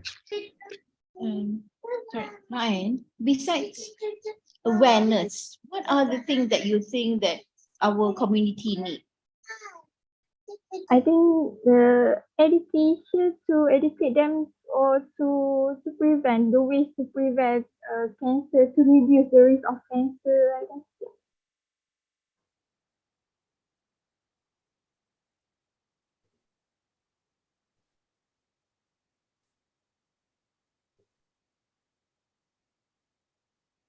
All right. Do we have any feedback from Mr. Ding? Yeah, the objective of this project is the awareness of the cancer, right? Yeah. But it seems like in the video we see quite some the patient. There is a totally different things, right? But actually, the cancer support faham group actually said that even the cancer from the assessment that they made, I'm not sure how they do it, but they said they themselves said that even the cancer patient is not have awareness of the cancer. They still need to be to spread awareness and education to them. Okay, thank you. Thank you. And with that, I believe that concludes the feedbacks from our judges this round. So up next, congratulations Nur Ain binti Abdul Murad from Universiti Islam Antarabangsa Malaysia, and a big thank you for bringing us awareness with cancer awareness from bench to community. Going further, bringing happiness to the orphans in Kelantan. Let us invite Aiman Razwan from University of Malaysia Kelantan to present the project Heart to Heart. Without further ado, the floor is yours.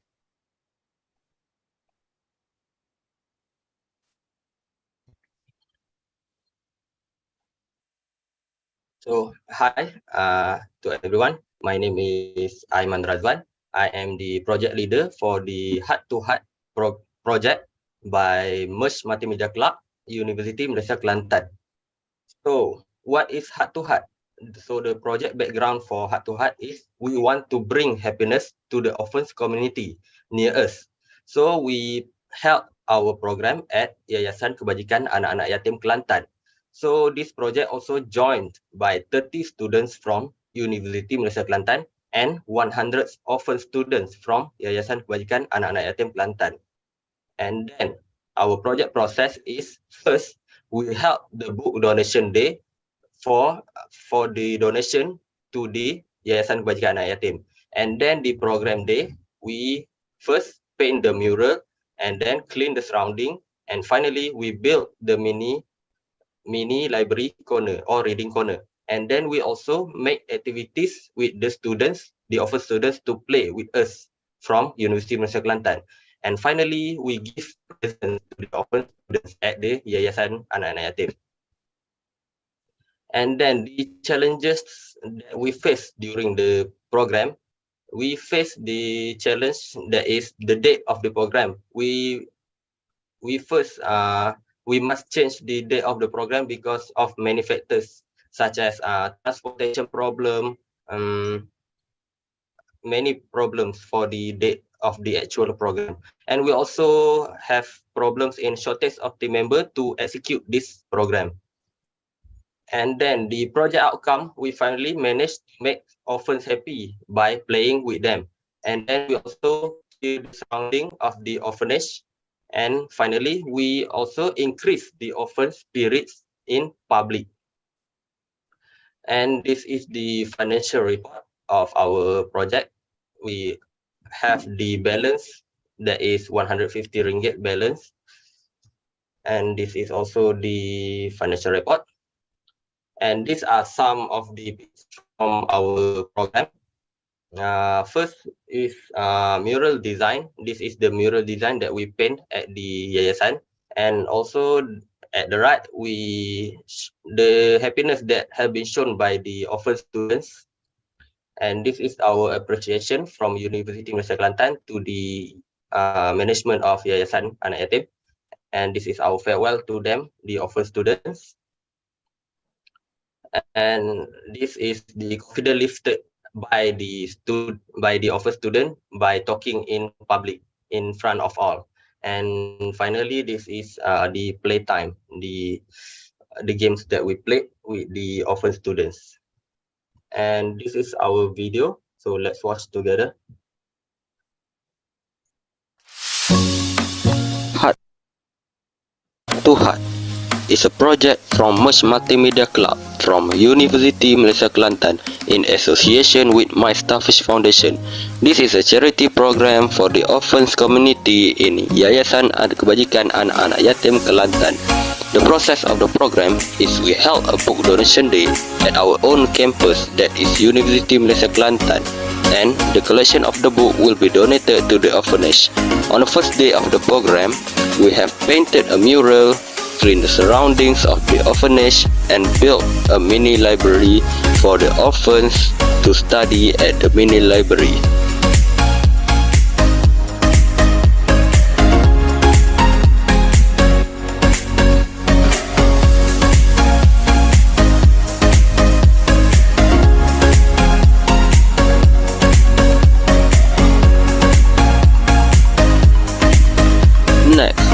On the second day of our program, we spent our time with the orphans by playing games with them.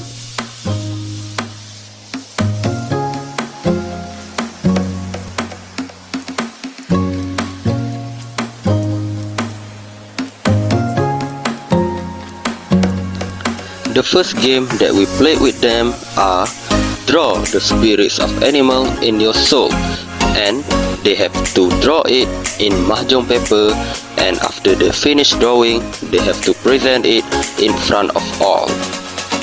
The purpose of this game is to increase cooperation and courage among the students. And the second game that we played with them is called Sibuta Sayang, where all the kids have to be blindfolded and they have to walk around by hearing only one of their teammates that have not been blindfolded.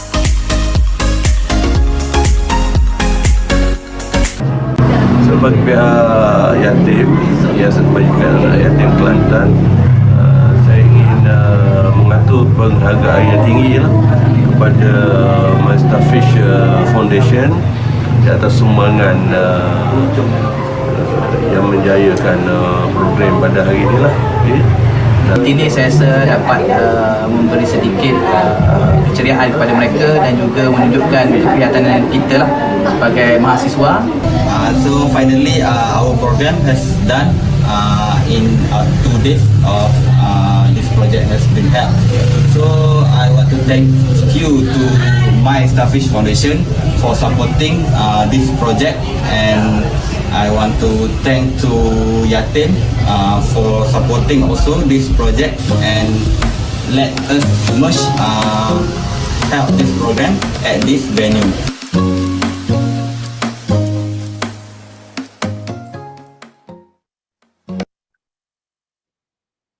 And so that is all from me. I want to thank you to My Starfish Foundation for supporting our project that is Heart to Heart. So thank you. Reading, painting, and playing. Fun activities for the kids. Let us have our judges to share the feedback.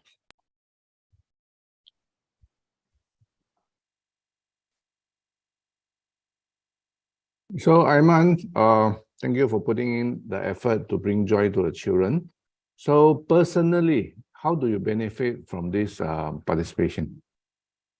So I benefit because I love when our work can bring happiness to the offers community, because at university we just do our work in front of the technologies, but by doing this project we can interact with community that is orphans community in Kelantan. Okay, thanks. Do we have further comments from other judges? Aiman, congratulations on your project and your efforts. If you were to give another chance to improve your project, what would it be? If I have given a chance to improve my project, I think we can stay at the Yayasan Kebajikan Yatim and do more activities with them. I think that is we have to stay at the yayasan to know about how they live there, so we can interact them more with the students.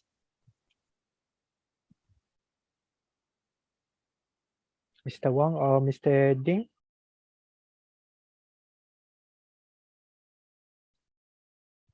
No, I don't have any comments. Okay, thank you very much. Lastly, Mr. Ding, do you have any comments for him? I don't have any comments. All right. So with that, congratulations, Aiman Razwan from Universiti Malaysia Kelantan, and we appreciate you for bringing us Heart to Heart. Ladies and gentlemen, let us have another short 10-minute break before we'll continue with more projects for happiness for our community.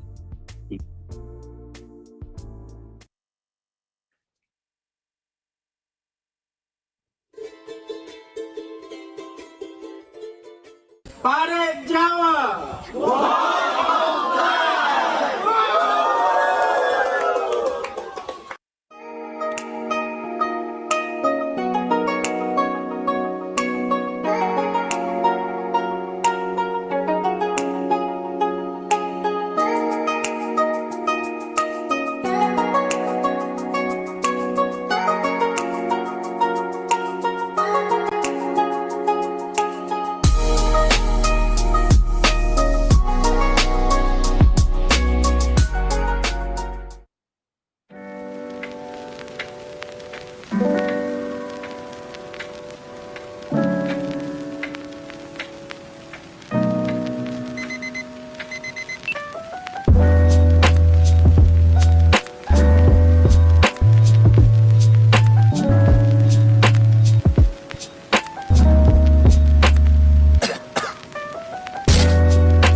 What do I think of this program?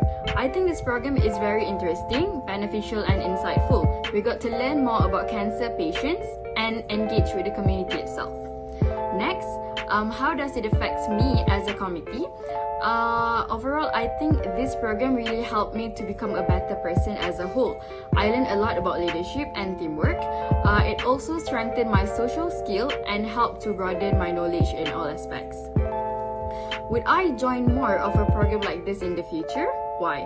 I would say yes, definitely yes. I would definitely join programs like this in the future because I believe that these programs is a great platform for me to contribute to the society, to give back to the community. And I think that program like this should be held more often as we can give our full support to those in need. Thank you. From this program, I get a lot of experience, especially in handling the events. When from the start, we need to face many struggles and many hurdles to make the program real. Alhamdulillah, it went well on that day with the help from other committees and our instructor, Dr. Radia. And this program brings a lot of benefits, especially in educating people about the awareness of cancer. And even you're a cancer patient, try to get motivated, and cancer is not the reason for you to become a weak person. Hence, I would like to say thanks to all who involved and take part in this program. Thank you.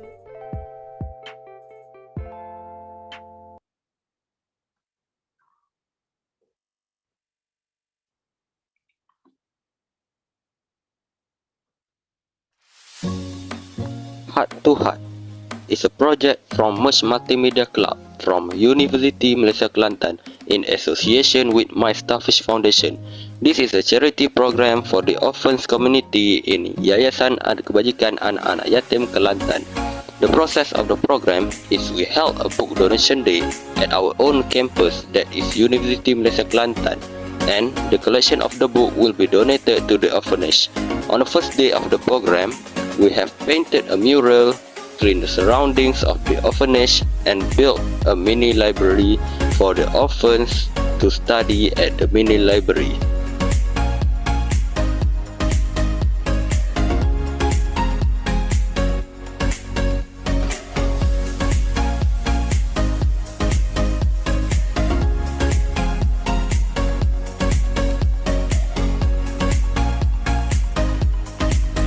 Next, on the second day of our program, we spent our time with the orphans by playing games with them.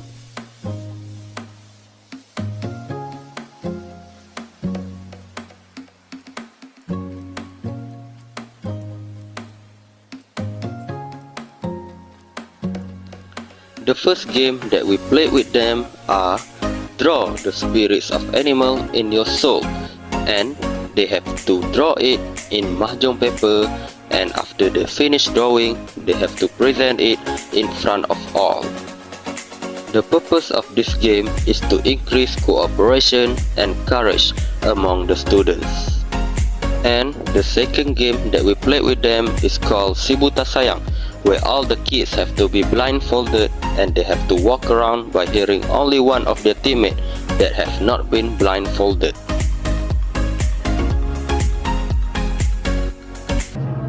Sebagai pihak yatim, Yayasan Pendidikan Anak Yatim Kelantan, saya ingin mengatur penghargaan yang tinggi kepada My Starfish Foundation di atas sumbangan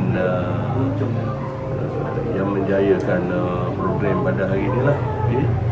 Ini saya rasa dapat memberi sedikit keceriaan kepada mereka dan juga menunjukkan keprihatinan kita lah sebagai mahasiswa. So finally our program has done in 2 days of this project has been held.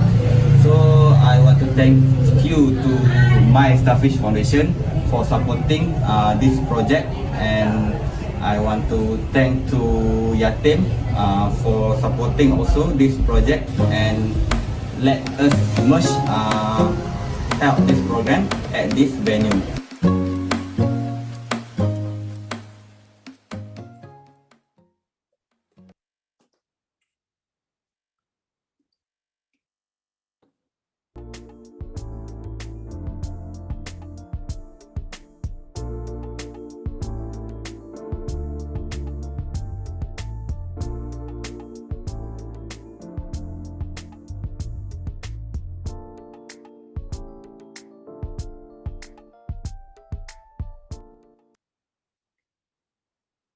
Welcome back to the judging session of Projects for Happiness 2022, where undergraduates from universities across Malaysia presents the community projects supported by My Starfish Foundation.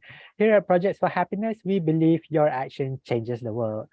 Again, I am Amin, your host, and we'll be tuning in to the next project. For the 8th project of today, recording the culture and history of a lesser-known tribe in Johor. Let us invite Jonathan Ashuto from Sultan University College to present the project Hello Seletar. Jonathan, the village is yours.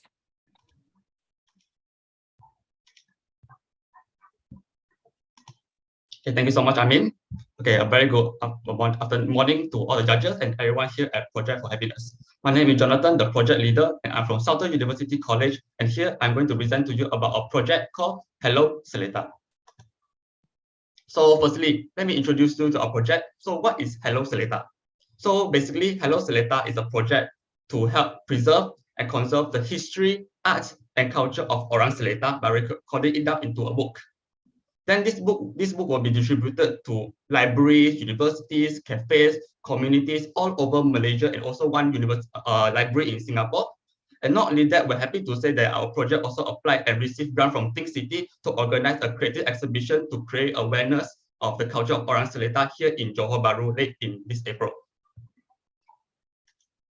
So why did we initiate this project? So long story short, our lecturers brought us to a small trip to Kampung Sungai Temon. And we have talked to the person in charge, and we found out that they have faced some cultural heritage issues. So the project beneficiaries of our project, of course, is all the Orang Seletar from all the 9 kampungs here in Johor, and the universities, the libraries, the cafe communities, and also the public, as they get to know the culture of Orang Seletar. Then our initial expected outcome for our project is that our book can be donated to the libraries, universities, cafe, and communities. And second, the public will get to know about the culture of Orang Seletar. And finally, the book can be registered ISBN and also EISBN for the ebook. Okay, so to kickstart our project, first we visited to all the 9 kampungs. This is to interview them, do some data collecting, basically to get to know about the culture and be friends with them, and to see that if all the 9 kampungs is different. So we can say that all the 9 kampungs is quite different from each other, from their location and their surroundings. So as you can see, this is us experiencing the life of Orang Seletar. So during the site visit, we also learned art and craft from them. We wore their traditional clothes. They took us to boat rides, and this is some of the site visit photo we took in the different kampungs. So after that, the data collecting is done. We arrange the photos and contents according to the themes and chapters in our book. So then we translated the content from Chinese to English as we written the content in Chinese first. Then after all that is done, we do the proofreading and content checking. So this is the part that we done the longest time, as we need to proofread content checking by our lecturers and some professionals, as we need to make sure that our content is accurate. We do not want to our book when it's published out, then we have some misinformation and it's not very good. So we took a lot of time on this part. So after all that is done, we go to the designing and the printing of the book. So this is the part where I'm in charge of it. So first I arrange the layout according to the contents given, then designing the covers, test print to check for any errors. So unfortunately, our first design has a lot of errors. So we amend it and redesign, and finally to the mass printing. So this is the initial mock-up for the book before the printing. So to see how does our book look like in a magazine form. So this is the cover, the content page, and this is the inner contents. Then this is the final outcome of our book, the cover, and this is the inner part. So not sure if you can see this. This is the book. So this is the cover, and this is the inner page. So it's a 104 pages book, bilingual Chinese and English. But this is not the final version, not the published version. This is the test print version. I'm very sorry to say that we cannot finish our project on time, but it's already in the final phase. The book has been done. So next week we'll be start registering our book for ISBN. So it will take about 5 to 7 days. Then after the registry is done, we will immediately send to printing and of course distributing of the book and the selling of the book. So yes, we face a lot of challenges in our project, more than we expected. Yeah. So first is the contact with Orang Seletar. So due to their nature, right, some of them do not really have a phone to contact. So a lot of time we need to personally go visit the kampung and knock on their door to see if they're available. And sometimes if they're available, they have no time, so we need to arrange our time. Then sometimes our time clashes. So yeah, this wasted a lot of time. So sometimes we need to change our interviewees and some of our contents of our book. Then due to our project is mainly outdoors because of the data collecting, photo shooting, interviews. So a lot of time we went there, it's raining. Yeah, and we need to reschedule our time and our interview or photo shoots. Then finally is the over budget. Our current expenses is about 2,300 plus higher than our initial budget announced. This is due to we added more pages in our book because we found that during the process there are more information that we think need to be recorded down, so we increase the number of pages in our book. Then a very funny thing is our courier service. The initial courier service that we found shut down. Yeah, so we need to find another courier service. And the price increased about by 300 plus. Yeah. So to cover this, we apply for other grants and find sponsorship to cover. So as you can see, our project is sponsored by YB Lu Ching Tong. He sponsored us 1,000 ringgit. And also we apply grant for our school's graduate studies and research. So for our project outcome, we managed to publish a book about Orang Seletar. And finally, the culture of Orang Seletar is being recorded down. And not only that, our book will be sold in our social media platform and during the creative exhibition event, as we said. So all the money that we earn from the project will give back all to Orang Seletar community to improve the infrastructure. And for the book sales, I will be in our social media. So please do stay tuned. Yeah. So hope you can support us as this project can benefit the Orang Seletars. So the big feedback from our beneficiary is all quite positive. So when we presented them the test print book, they are very happy. They said that finally there's a permanent way that their culture is being recorded down, as because from the past generations, the culture is being lost. So we managed to find a way to retrieve some of the information and the current information and recording it down to a book. And as we said, we are going to do a creative exhibition event, and they are very happy and they are willing to showcase their instruments, their weapons, and perform for us during the event, coming on April. So this is our project financial report. Okay, so this is our initial income, and this is our actual income as we increase our overall financial. So as you can see, for the book printing, from 9,500 we increased to 11,500. And for the delivery fees is for initial is 1,500, then we increase to 1,800. Then this is the total expenses, so it's 13,626 and 64 cents. So now I'm going to show you the video, so do enjoy. Hello Seletar is a project that helps an Aborigine tribe in Johor.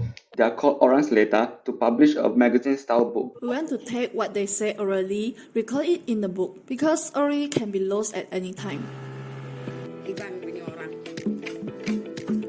We also plan to send these books to libraries across the countries, also send to some community centers, so more people can have an opportunity to touch this book. We will also be operating our social media and will do a series of activities such as an awareness campaign. Because they are also in Malaysia, in Johor, but we still do not know them. Everyone thought that Orang Asli is Orang Asli. There's a difference between the mountains and the sea one, but we don't distinguish what kind of plant they are. Have you ever heard of the Japanese sea woman? Actually, I thought the sea people were such an existence like this. Actually, I didn't know them at all at first, until our lecturers took us to Sungai Temon, and after communicating with them, only I knew that in Johor, in JB, have the existence of Orang Seletar. In the rich area, it is the way of life that we usually imagine or come into contact with. For real life is different. I thought that they would be unfamiliar at first, just I would not care about people. Surprisingly, they are all very friendly. It doesn't feel like an interview. It feels like talking to an old friend we haven't seen each other for a very long time. And their case is like, when we come into the village, they will always smile to you, and they will automatically be compared to the seasoned hand sign. Suka tak buku ini? Suka sebab ada campur sejarah bangsa kita dalam ni. Campur yang lama, campur dengan sekarang. Bagus juga bagi orang luar tahu tentang Seletar laut. Buku ni pun penting. Dulu tak ada rekod, orang dulu tak ada rekod dalam buku. Sekarang baru ada rekod. Daripada dulu campur sekarang baru ada, bagus sikit lah. Kira bagus jugalah yang awak buat macam ni.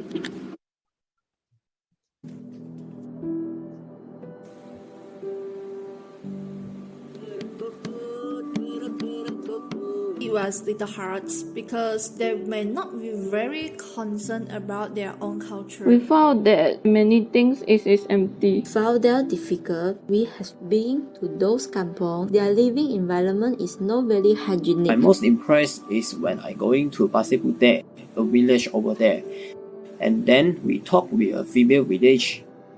Then we discovered that the government treated them like a big perfunctory.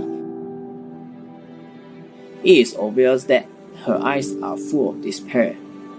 That is true. If I can eat now today, then maybe my life is not very good. How can I still pay attention to the things? So I also hope that my words can let more people too. At least later, if it does disappear, still can know that there was such a history like this.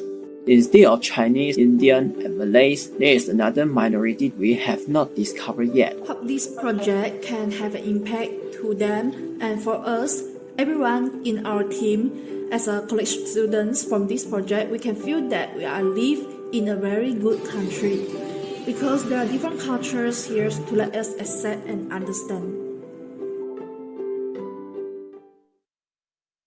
Hello Seletar is a project. So that's all from us. Thank you so much for listening. Thank you very much, Jonathan.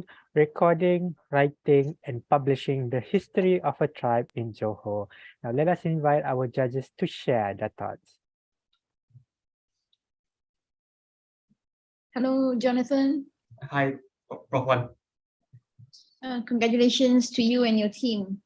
Thank you so much. Congratulations, to introduce us to Seletar also, because I've been here for more than, I've been in Malaysia for more than 50 years, but we have never heard of this Seletar also. I think that's a very good effort, and not just create awareness of their existence, but also to understand them better. I'm just wondering, because from your video just now, there are among your friends saying that the first time when you met them, you look at them and you found them, they're not living in a very of course, not a very conducive way of living, but at the same time, not very hygienic. Besides having the book to create the awareness and to create the knowledge of them in Malaysia, what is your plan moving forward?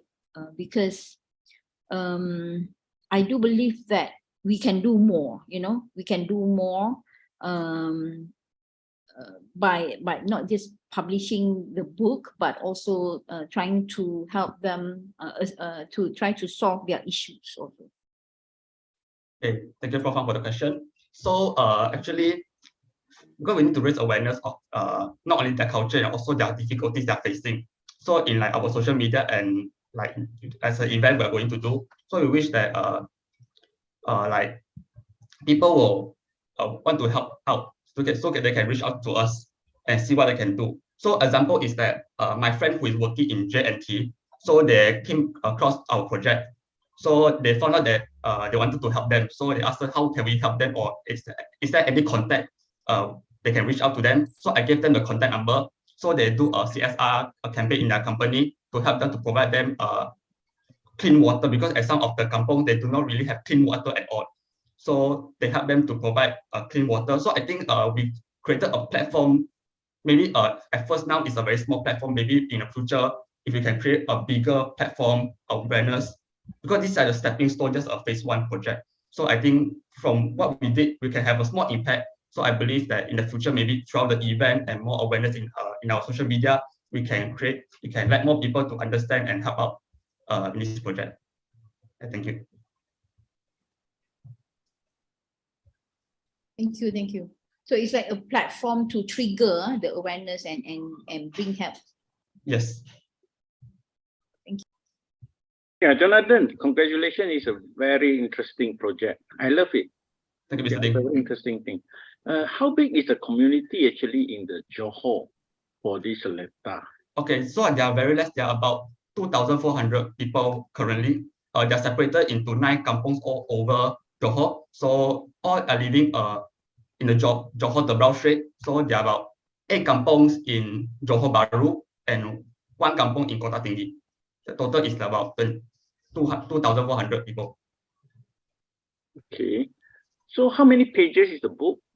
104 pages. 104 pages. Okay. So my humble request, can you send some to the judges? I would love to have one. Yeah, sure. Must send one to the sponsors. Yeah, we'll do. But actually, you should talk to the courier service and ask them to give you a preferable rate. So you will save your cost to send it out. Okay, we'll try to do that. Yeah. Because I recently see the courier service, the fees is quite high. Yeah. Yeah, quite costly for the courier service fees. Yeah. I think this is a CSR project. Then you should contact them. Yeah, if you want, you can call me. I can arrange some people for you to call them. Oh, that would be great. Thank you, Mr. Ding. Yeah. You're going to produce in ebook also, right? Yes. Ebook. So there's one platform called the ISSUU. Have you heard of it? Not ISSUU. Okay. ISSUU is a flipbook platform. Okay. Instead of just PDF, flipbook would be more interesting. I mean, for us to read through like we're reading a book. So you can after you get your EISBN, you can publish it there. Okay, sure. Thank you so much for the suggestion. Jonathan, I have a couple of questions. One is, you intend to sell this book in the public as well? Yes. And what is the quantity you are thinking of selling? So we printed about 2,000 books. So after minusing the distribution to the libraries, universities, all that, we left about 583 books to sell. I see. And how much would each book cost? Okay, so each book will cost 28 ringgit. All right. I like to buy one. Okay, thank you so much. It's available, but I have a I have a nagging question, actually, Jonathan. I saw the lady holding the book that you have done, which was a draft, as you say. Unfortunately, it is in English and Chinese. And I think it is beyond her to read. Maybe they know how to read the Bahasa, but they may not be able to read English or Mandarin. And it would be a strange gift to the community to give them something that they don't and can't read themselves. And in this world, there's only 2,400 of them left. I think maybe consider a special effort to give them copies that they can read, unless the children can read it to them. Yeah, because our initial effort is like we wanted to do another book in Bahasa Melayu so they can understand. But because our current concern is that, okay, first we do it in English first because we want maybe internationally can be recognized this book, so people in other countries can know about this book. And because second language we do Chinese is because our school is a Chinese school, so we need to and then our publisher is also our school, so we need to respect them as the Chinese community will like say something like yeah. So I think if we have a chance, we will try to make it another Bahasa Melayu version so they can understand it more. Yeah. Yeah, I don't think you need to justify the reason. I understand the reasoning. English is very international. So I'm just picking a point about the community and their ability to treasure a book. For example, if you give every family 2,400, it would become an heirloom that they pass on from one generation to the other. Yeah. Okay, we want them to appreciate more. I think, Mr. Wong, we want them to appreciate more. Not just having pictures that they can see, but also for them to be able to read. Maybe you can work with the Institute Terjemahan Buku Malaysia, ITBM. Sorry? Institute Terjemahan Buku Malaysia, ITBM. Maybe you can work with them. Okay, sure. Because, especially this is regarding our culture in Malaysia, I think they would be happy to help. Okay, thank you. So Jonathan, if you are selling this book, I think maybe you don't have to send the free copy to the judges. I will purchase 10 copies and I will give to all my fellow judges. Is it okay, PK? That send to judges meaning that send to buy, Mr. D. No. I purchase and I will give to you all. Is it okay? Thank you. Yeah. That'd be good for us too. Please help me to make the arrangement. I will pay the payment. All right? Okay, sure. All right. But I was just thinking, you have like you printed 2,000 and you send it to the universities and other places, and you have only like 500 to sell. Yeah. That means you giving it for free for 1,500 copies. Yes, because our initial plan, we did not plan to sell first, because when we presented our project, we say we do not want to sell the book. We just want to like record it down and raise awareness. Then during the first presentation, Mr. Wong suggested us that this project can be like sell the books because there's a market value to it. So after considering, we only plan to sell the books. Yeah. So we only left about 500 for 83 books left. But if the demand is high, maybe we'll print more. Yeah.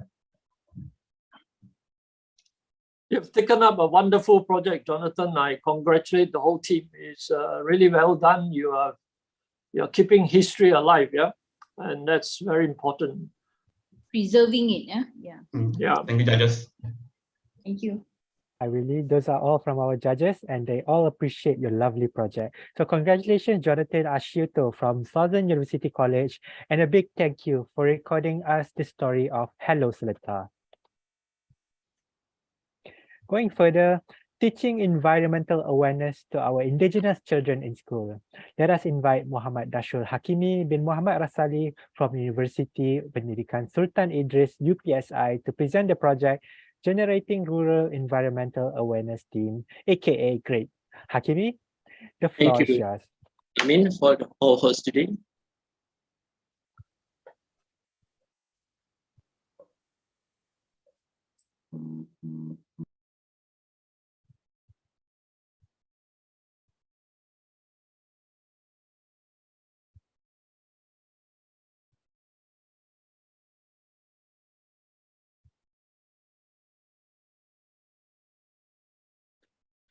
A very good morning to all beloved judge, Mr. Wong, Mr. Ding, Mr. Cheng, and Dr. Wan today. So my name is Muhammad Ashwar Hakimi as the presenter of my group's project, and I'm from Sultan Idris Education University. Our title is Generating Rural and Environmental Awareness Team, or we can call it as GREAT. So before I start, I want to present our video first and then go to our slide. Hi, I'm Amina, the Assistant Treasurer of GREAT from Universiti Pendidikan Sultan Idris. We are a team of 6 education students from different courses who are passionate about environmental awareness among indigenous school children and want to develop game-based learning and hand-on education among students. Therefore, we decided to make an environment learning concept for indigenous school in Perak and Selangor, as they have a limited of knowledge about environmental awareness and didn't know how to recycle. So, to overcome this problem, we had planned a project that have 3 different phases, which is phase 1, phase 2, and phase 3. So, these different phases have their own benefits for this project, which is, for the phase 1, we want to create a bonding with students and generate them with energy before start. Next, for the second phase is hand-on activity and game-based learning with 6 main components that we focusing about environmental awareness, which is air pollution, earth, deforestation, noise pollution, microbes, and terrarium activity.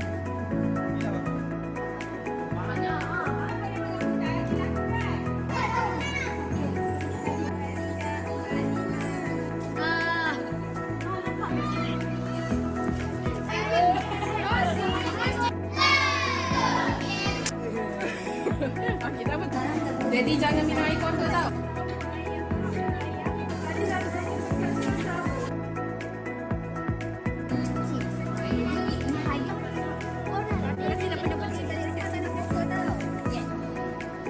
For the phase 3, we were focusing to maintain all the activity by implementing it to their school location. To sustain this project, we have made a great garden at all these indigenous schools. This garden will help them to know more about environmental awareness and help them to apply all the things from phase 2 and composting waste to use for the plant. This project has benefited 342 indigenous school students and has received a total of 98 volunteers from our university. We have run this project at 4 different schools at Perak and Selangor, which is SK Proton City Perak, SK Bukit Tadong Selangor, SK Batu Tujuh Perak, and SK Kampung Busur Asli Selangor. Aktiviti-aktiviti tadi dapat mengeratkan lagi anak-anak murid ni dengan pihak luar. Sebab sedia maklum mereka ni anak-anak orang asli. Jadi bila ada kehadiran dari pihak luar, mereka sangat gembira dan cuba memberikan kerjasama. Dibangunkan. Okey. Jadi saya rasa bertepatan dengan intibati program ini yang mana untuk menjaga alam sekitar kita, kawasan hutan kita, okey.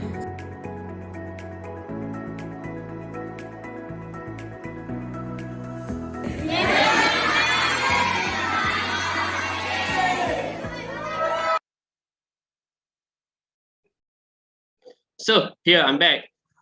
Here are group members of our project. We are come from a different education course that want to develop environmental awareness.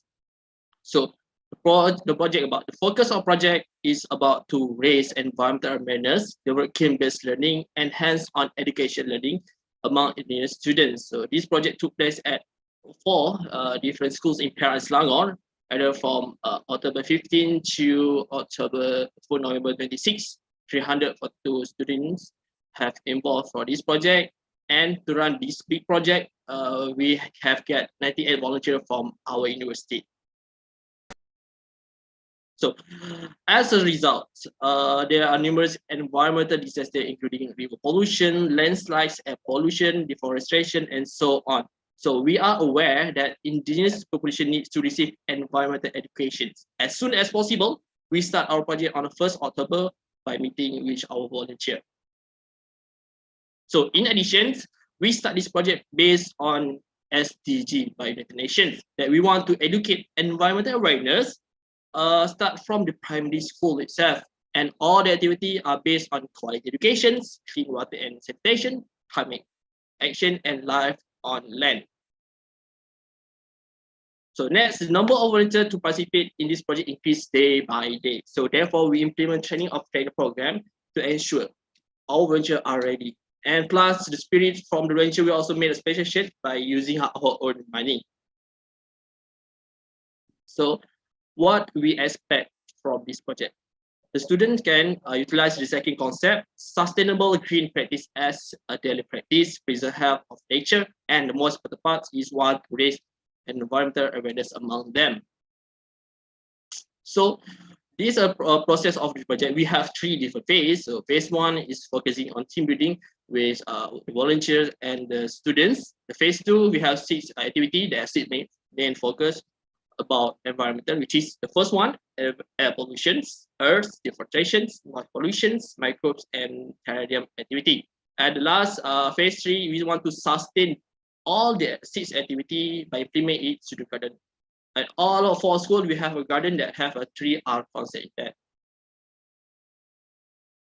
So I just go briefly all for the phase because we already seen on our video. So phase 1, get started, is focusing about relationship between volunteer and students. We create some exercise and generate some cheers with them. So phase 2, we come to me a fun session. We are going to have a great activity. The first activity of pollution, air pollution, the silent killer, is talk and creative game about air pollution.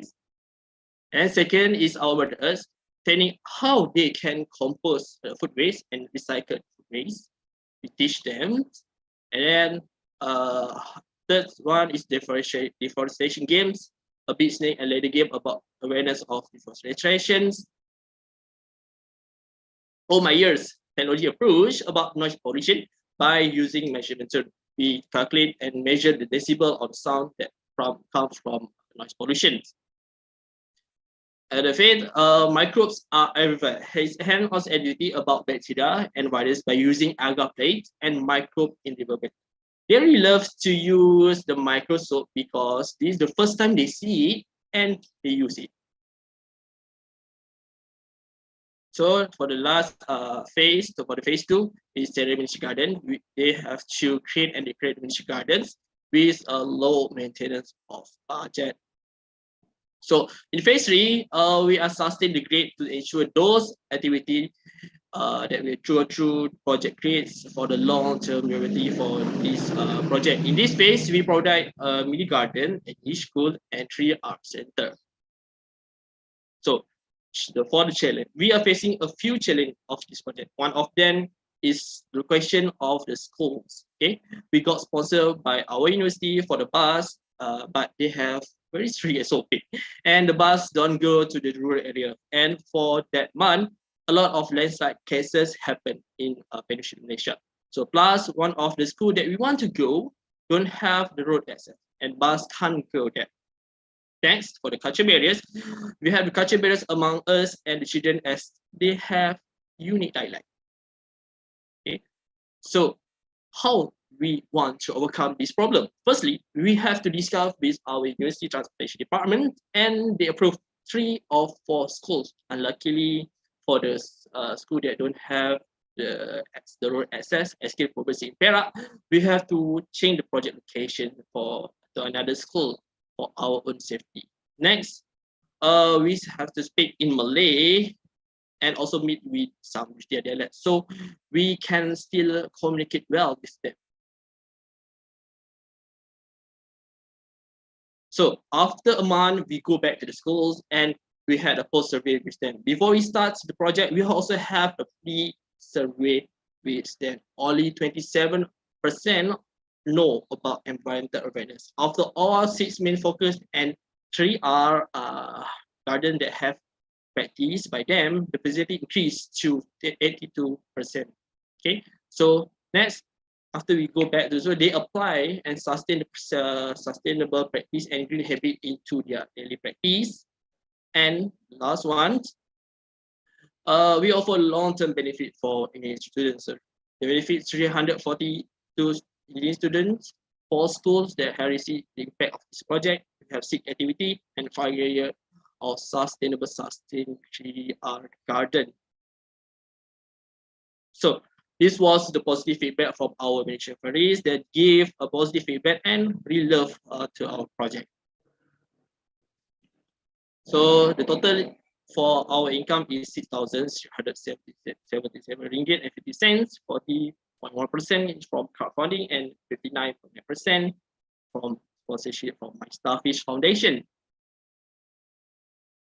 So as the last word of my presentation, I believe that this great project can help teach children to appreciate more about environment and bring to change our mother nature and help Indigenous people to make their life beautiful. That's all from me. Thank you. Imparting knowledge to 4 different schools through playful education. Let's hear the feedbacks of our judges specifically for you. Please, judges.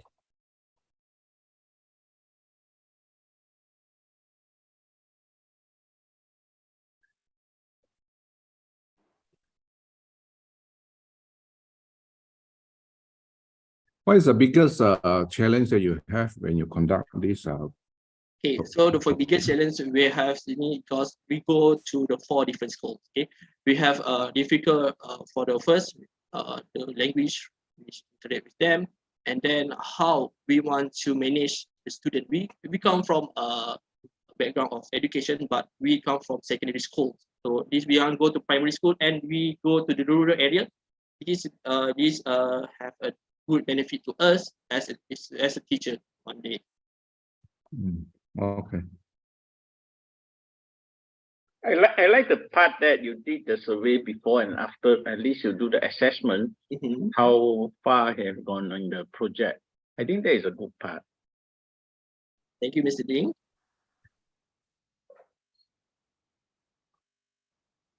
Have you given thought to how to sustain this in the children? Yeah, we teach them about how to sustain it by implement it to the garden. So after a month, we go back to the schools. We see they apply that 6 main activity that we already educate them, especially how they recycle and how to decompose the waste to use for the garden itself. But the biggest sustainability is when the children go back to their family. These are just orang asli children, but they have parents and their family, right? Yeah. So how do they do it at home? So from the feedback from the teacher itself, we made a miniature garden, right? So miniature garden itself, we use from the recycled parts of it. When they go back, they make it as their hobby, as their part-time when they have free time and for the tertiary activity itself. So, and then they recycle some part of plastic bag, they reuse bag, and then for their plant at home, they use food waste to their plant itself.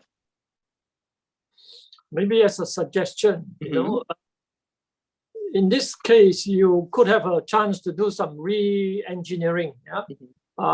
When the kids learn something, the parents normally are very proud.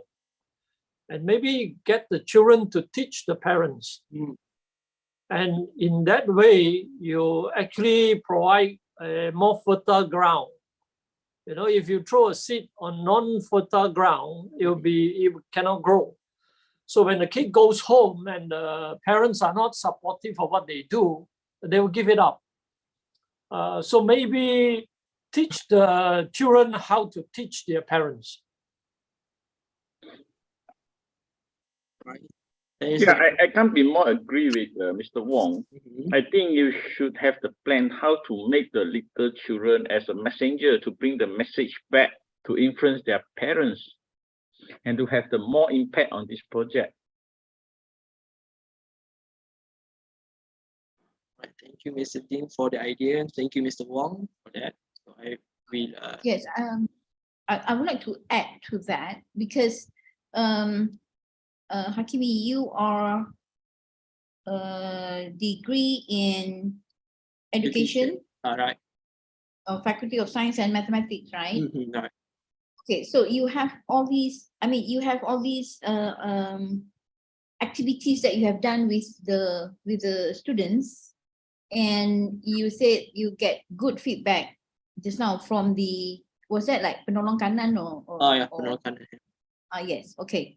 So I think as a students from the UPSI, going to be future teachers, why did you? I mean, of course, you when you designed this, you came up with some model or modules. That modules when you design the modules can be given to the teachers for them to follow, to refer to as a guide for sustainability. When they want to maintain and what's next to do with the garden, for example, they will follow your module. So not just by providing activities and some changes to the students, but for sustainability, I think it's also important to teach the educators, the teachers there. So your modules actually will be the guide for them. And you can copyright your modules.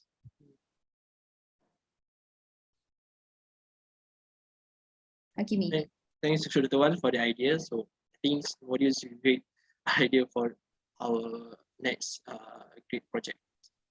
Great ideas. Thank you, Mr. Wong.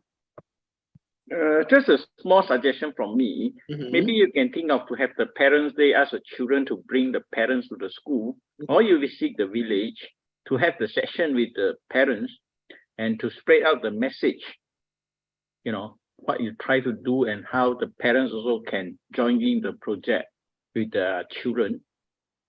So you have a bigger impact on that. Well done. Following to that, has the parents seen the work that the kids have done in the school? The work we have done in school just being, we have a tertiary activity, and then we have such as we call it as agape and so on. They bring it back to the home, and the parents know about what they have done in school. So location from the school and for the village very far, so we are very hard to go to this for their village on. I believe those are the feedbacks from our judges. So congratulations, Muhammad Dashul Hakimi bin Muhammad Rasali from UPSI, and thank you so much for bringing us your great project. Turning brown sugar into magical enzymes. Let us invite Brittany Ng Wei King from Universiti Sains Malaysia to present project Zero Waste Ecoenzyme project. Without further ado, Genevieve, the lab is yours.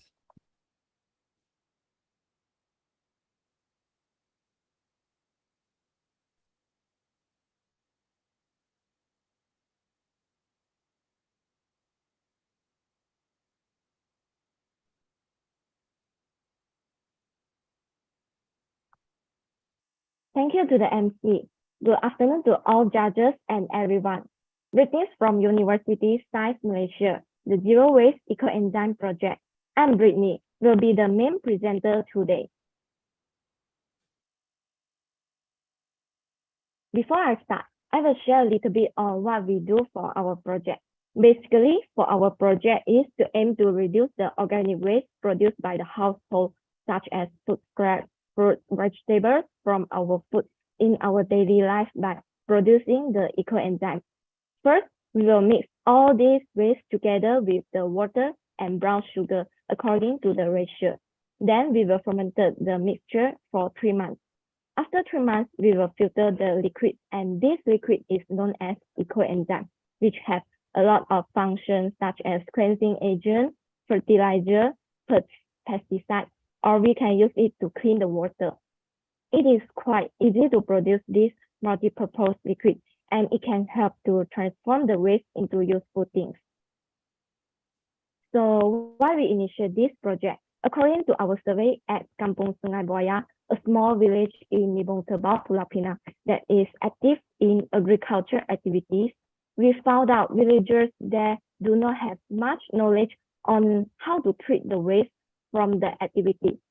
Hence, we plan to implement this project to educate the villagers on how to benefit from their waste by converting their waste into a beneficial product called ecoenzyme. The implementation of this project will not only aim to benefit the villagers in Kampung Sungai Buaya, we also aim to benefit the university students and other locals around the village. So the expected outcome of this project are increasing the environmental awareness among the Kampung Sungai Buaya villagers by reusing their waste, provide community project experience to the local students and community that join to our project, produce beneficial products, which is ecoenzyme, and provide fun and engaging activities to the participants. So here will be our project timeline. During the October, we start our project planning and discussion. We met with the head village of Kampung Sungai Buaya to collect the feedback from him and the community about the waste management. Next, during the November, we have more detailed planning and weekly meeting with our project committee. Then we started our product packaging and prepare the equipment and materials for the program. Before the project D-Day, we had our final rehearsal at the hall of Kampung Sungai Buaya, and we also promote the event physically to the villagers around that.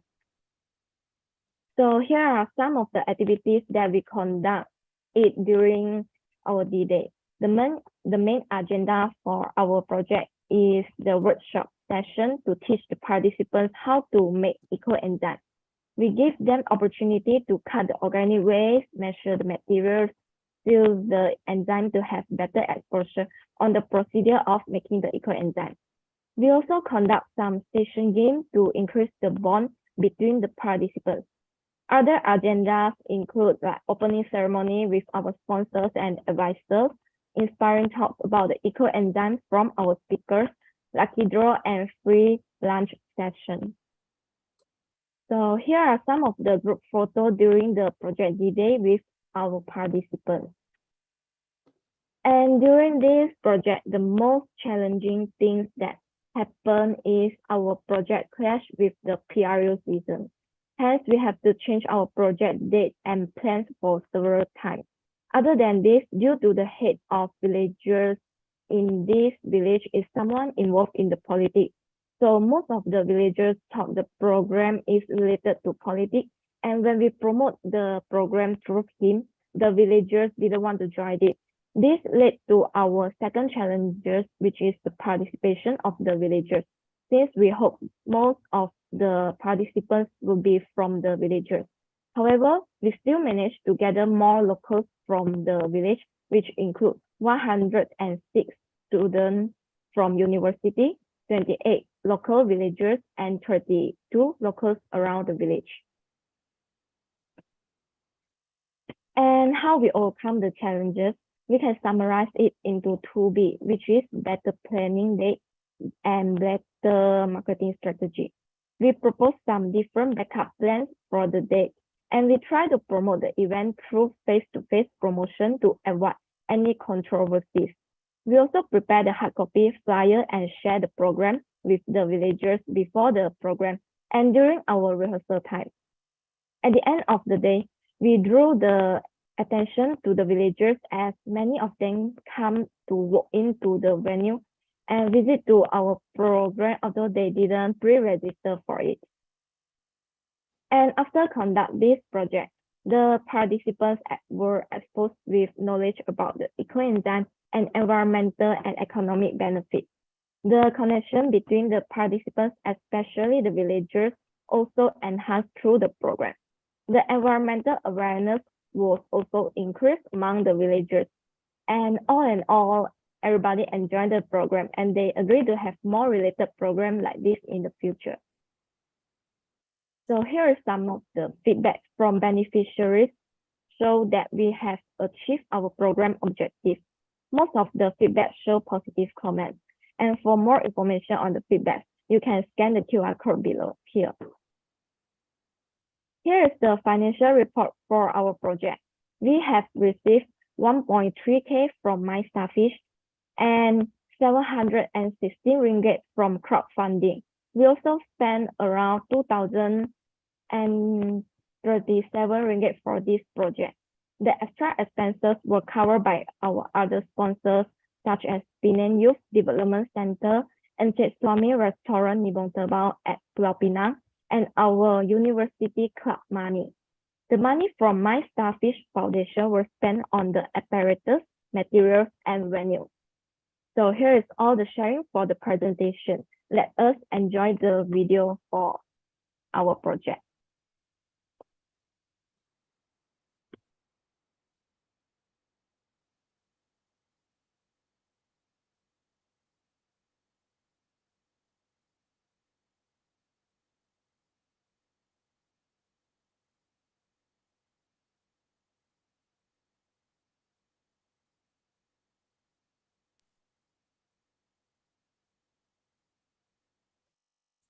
Okay, thank you very much. Do we let us invite our judges to share some feedback.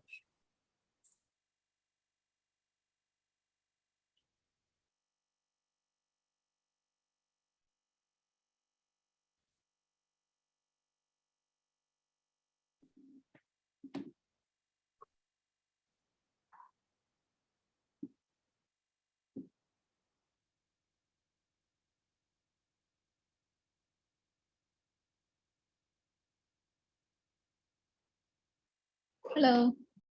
Hello. So, congratulations on your project. Thank you. When you actually you said you did the fermentation for at least 3 months, right? Yeah, we did the Okay. fermentation for 3 months. Okay, what are the ingredients or the components that support that can help to accelerate the fermentation? Because 3 months is quite a long time. Yeah, for our ingredients, the raw materials to produce this ecoenzyme is the brown sugar, water, and the organic waste. The organic waste usually comes from the food waste in our daily life, like the fruit, scrap, the vegetables. So the fruit and vegetable waste, they consist of some of the microorganisms, bacteria, and all these, they will, when they mix together, they will have the microbial activities. And when they undergo fermentation, they will come out some chemical reaction. So after these 3 months, it will become a filtrate, which is known as ecoenzyme, and it can be used as the cleaning agent, pesticide, fertilizer. Yeah, that's my answer. I hope I answer your question. But have you tested the enzyme? Sorry? Have you tested that enzyme? Yeah, we have tested in our university.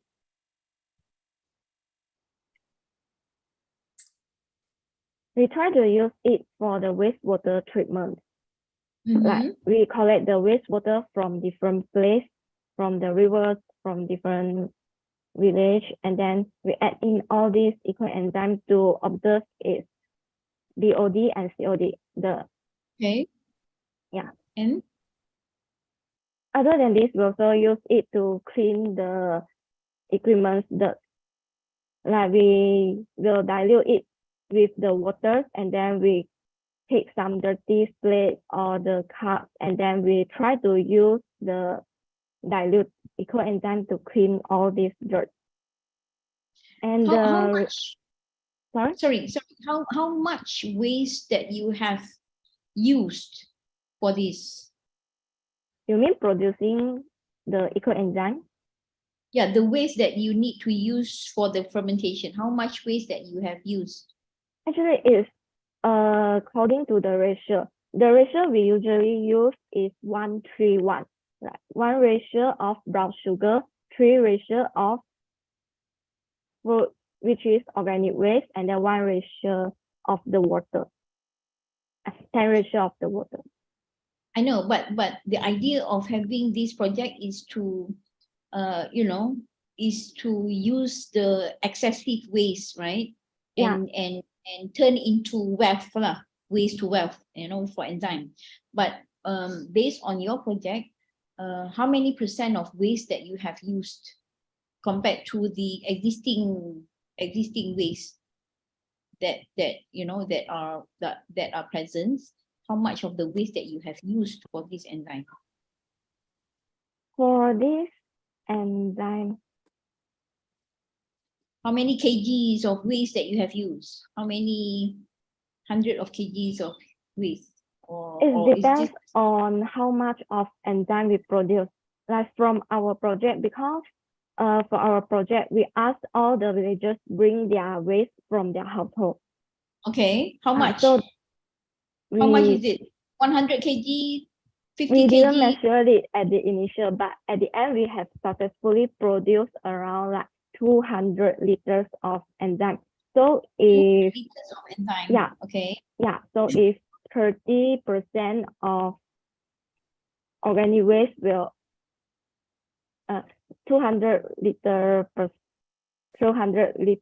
of Ecoenzyme is produced, then the organic waste will be 30% from these 200 liters of Ecoenzyme. Then it will be 60 something kg, 60 kg something. I think so, if not mistaken. If not mistaken.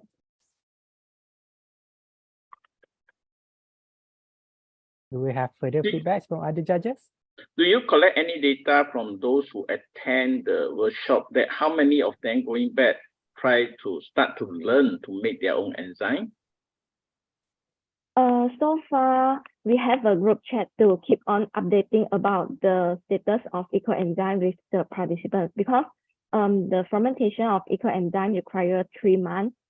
So we worry that the participants cannot take care of the Ecoenzyme for 3 months. So we collect back all the Ecoenzyme, and then we will help them to take care. And then we keep on updating the Ecoenzyme status with the participants in the group chat.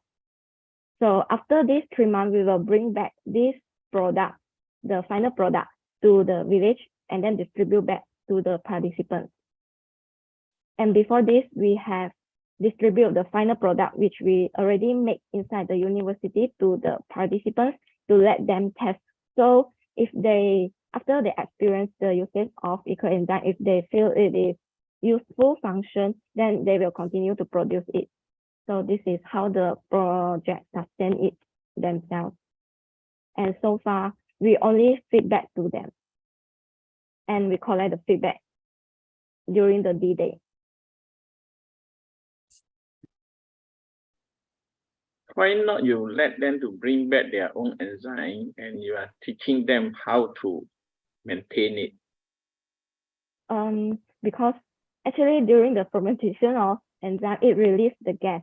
So if we worry that the participants not able to take care of it, and then it will explode. Yeah, I mean, if you don't let them try it, how are they going to do it? We only teach them the right. Since you have the group, you can always remind them, you know, if this is the time, today you have to release the gas or whatever. You can always, since you have the group there. If not, then they will never learn.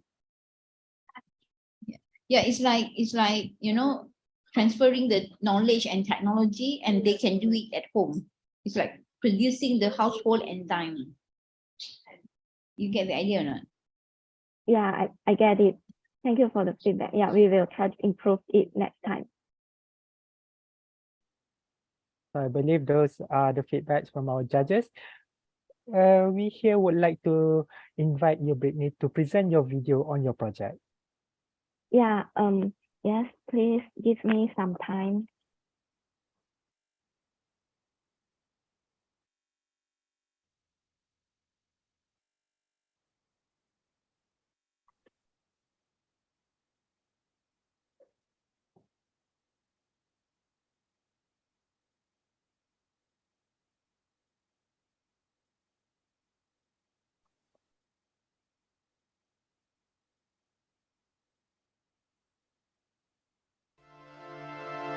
Zero unit with zero waste, zero waste.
So banyak input lah yang kita orang dapat. Sebab sebelum ni, selama ni memang tak pernah guna pun bahan-bahan yang terpakai tu. Yang membuang saja kan. So bila ada program tu, baru tahu dia ada guna untuk macam-macam benda lah. Seronok tak aktiviti tu? Ya, sangat seronok. For upcoming years, this event can be modified a bit in another scope, which is instead of including villagers, maybe we can include other university students.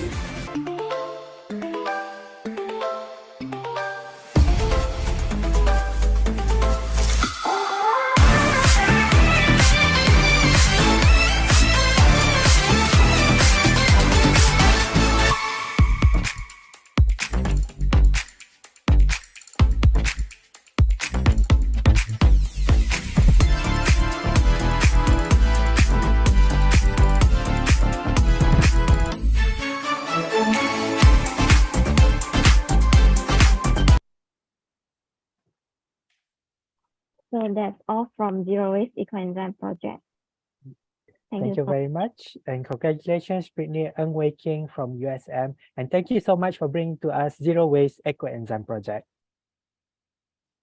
For the 11th and the last project of today, living without clean drinking water is a challenge this tribe of Orang Asli faces, but providing up to 5,000 liters of clean water per hour is a challenge this team takes.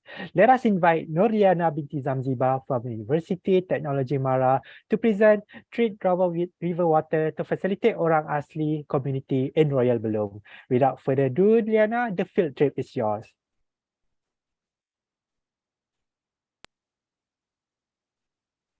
Thank you, dear MC, Mr. Amin. Assalamualaikum and a very good day to all the judges and everyone here. I am Nurliana from UITM. Would like to present our project, which is Trade River Water to facilitate Orang Asli Aborigine community in Royal Belum Perak. This project are carried out in Royal Belum Perak, specifically in Orang Asli settlements Kampung Kelewang. Kampung Kelewang at Sungai Tiang are inhabited by Jahai tribes of around 47 families, and each family have around 5 to 7 children. The reason we conduct this project is because there is no access to safe drinking water in Kampung Kelewang. Thus, this can cause waterborne disease to them. Moreover, for your information, Orang Asli in Kampung Kelewang are very primitive, where they will relocate from one place to another when the food supply runs out. So this has caused the difficulties on the Jakwa in conducting a census on the Orang Asli population. So what Jakwa do? Jakwa supply them clean water by take boat every day and repeatedly to the waterfall. Hence, this consumes significant amount of time, effort, and money because it involves the boat engine oil. Our expected outcomes for this project are: the first one is manage to identify the water quality index river in Kampung Kelewang. This is crucial for us to determine the river classification before any water treatment plant done. The second one is able to supply clean access water to those communities for at least they have safe drinking water. And the last one, at least 2 people of Orang Asli in Kampung Kelewang understands, acknowledge, and can handle the backwash step. Backwash is a preventive measure to maintain the condition of the filter media. We can't be there all the time. Same goes to Jakwa, so we need to teach the Orang Asli themselves. This is an overview of our project in which you can see throughout this video. So enjoy.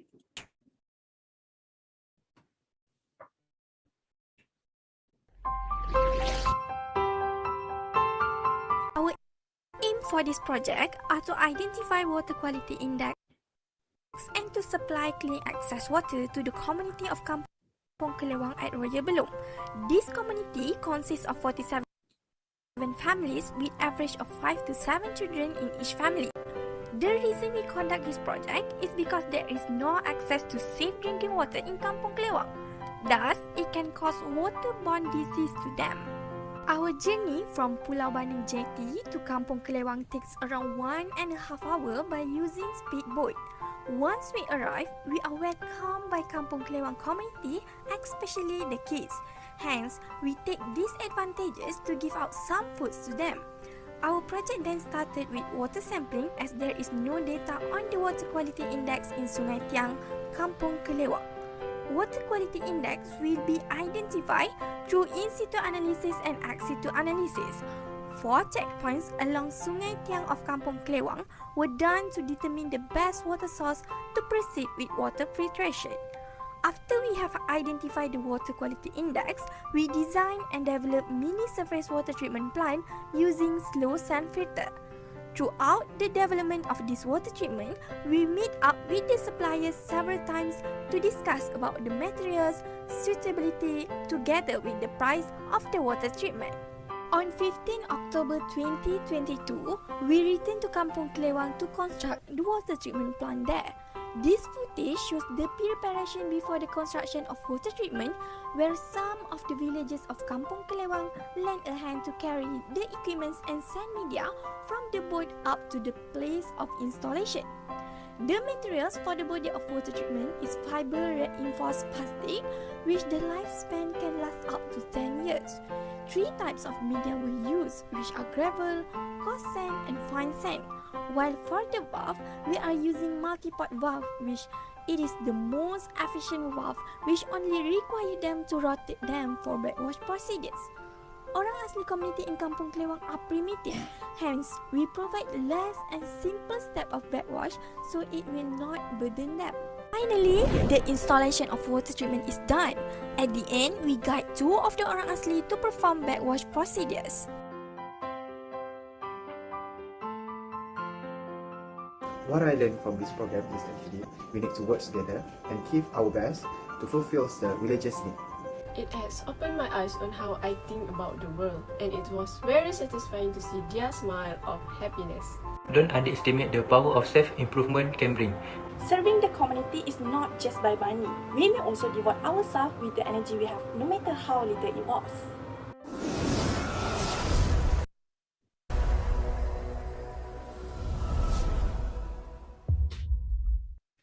The first challenge that we face is COVID-19. This caused us to have several times, like around 3 times of delay to enter Kampung Kelewang. We face last minute on date changing since the case of COVID-19 are unstable. This happened because Jakwa are afraid that we are going to spread the COVID to those villages. Hence, the way we overcome is by COVID-19 testing. We make sure that everyone need to have negative results of COVID and not having any symptom before we enter to Kampung Kelewang. The second challenge is 15 Malaysian general election on last 19 November 2022.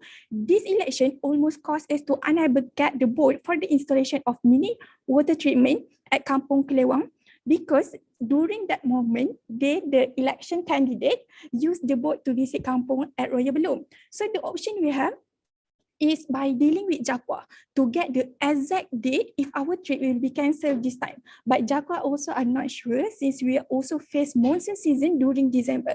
Then after we have discussed, they are agreed to just proceed with our early date. The third challenge is language barrier. We do have struggle with language since majority of orang asli in Kampung Kelewang does not know on how to speak either Malay or English. There are just a few of them, like only 2 to 3 people in Kampung Kelewang that understand and can speak Malay, which one of it is Tok Batin. Hence, we need them as middlemen to interact with others. Lastly, is about the hygiene problem.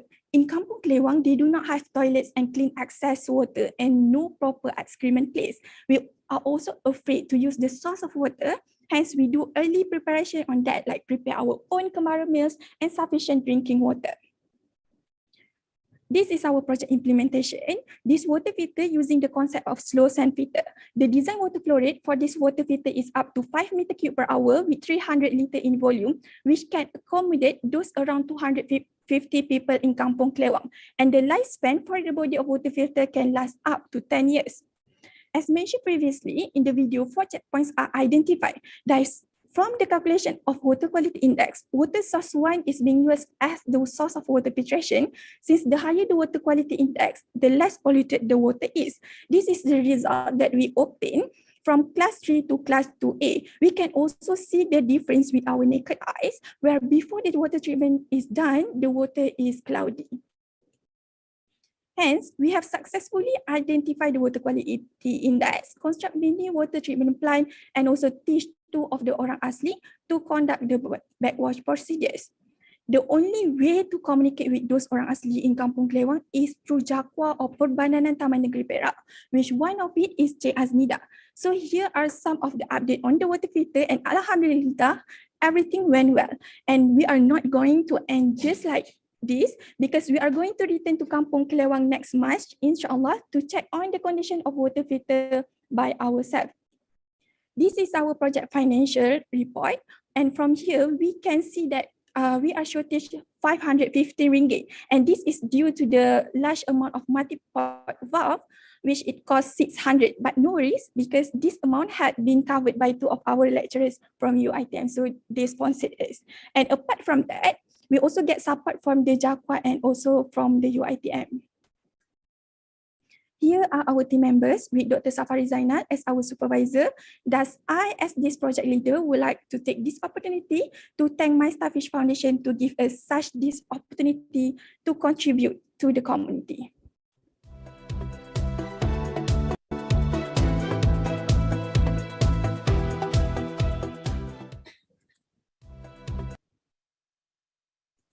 And with that, thank you. What are the basics of all life? Thank you very much, Nurliana. Next, I invite the judges to flow some of the feedback.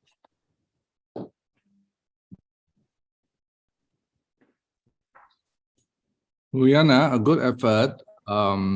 Traveling to the kampong, how long will it take? It takes 1.5 hours by using speedboat from the Pulau Bandar Jetty to the Kampung Kelewang. So, how about the maintenance of the filter?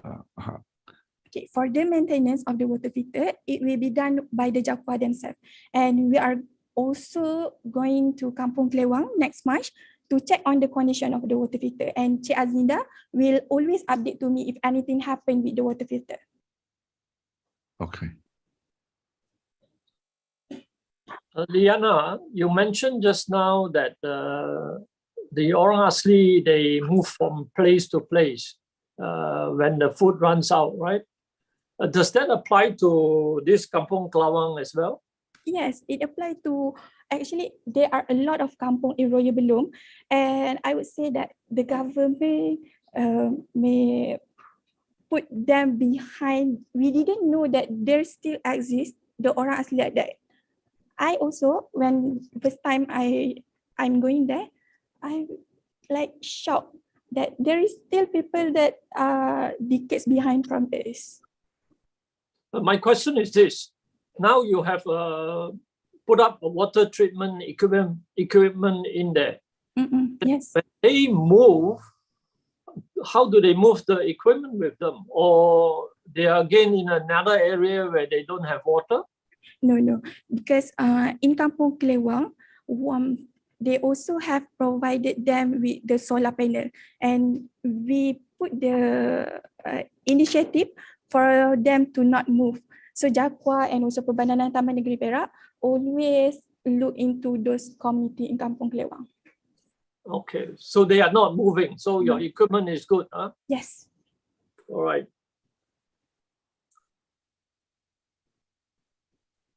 Nurliana.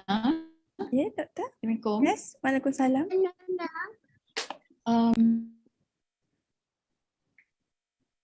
Prof, Sarah, I think you actually mute your Congratulations on your microphone. project. Pardon, Prof? Sorry, 1 minute. Okay. Meanwhile, Congratulations on your project. Can you hear me? Yes. Okay, thank you. You were saying that you go, you'll be updating. I mean, it's a good idea. I mean, it's a good effort when you work with Jakwa and there are other partners in your project. I think most of our concern will be on the maintenance of the filter and the project itself. The last time that you checked with them was in November 2022, right? Because when I saw the WhatsApp screenshot, so it's like 4 months ago. So although you were saying that you're waiting, perhaps you're waiting for them to make any comments or complaints or to report the progress. Is there any planning? What will be the planning for for you to the monitoring process of the project? What is your planning for the monitoring process? Okay, thank you, Doctor. For this time being, on March, we had deal with the Jakwa and also Perbandanan Taman Negeri Perak. InsyaAllah, during 8 until 10 March, we are going to Kampung Kelewang and we are going to monitoring the water filter there. So that's, for this time being, that's the answer.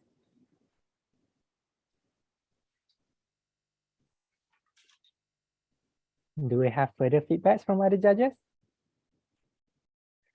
All right. Okay. So with that, congratulations, Nurliana from Universiti Technology Mara, and thank you so much for bringing us your project.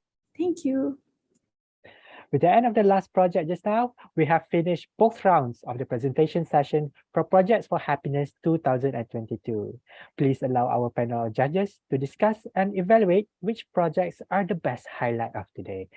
For the meantime, let us have our participants to open up the camera and have a brief sharing session together with me.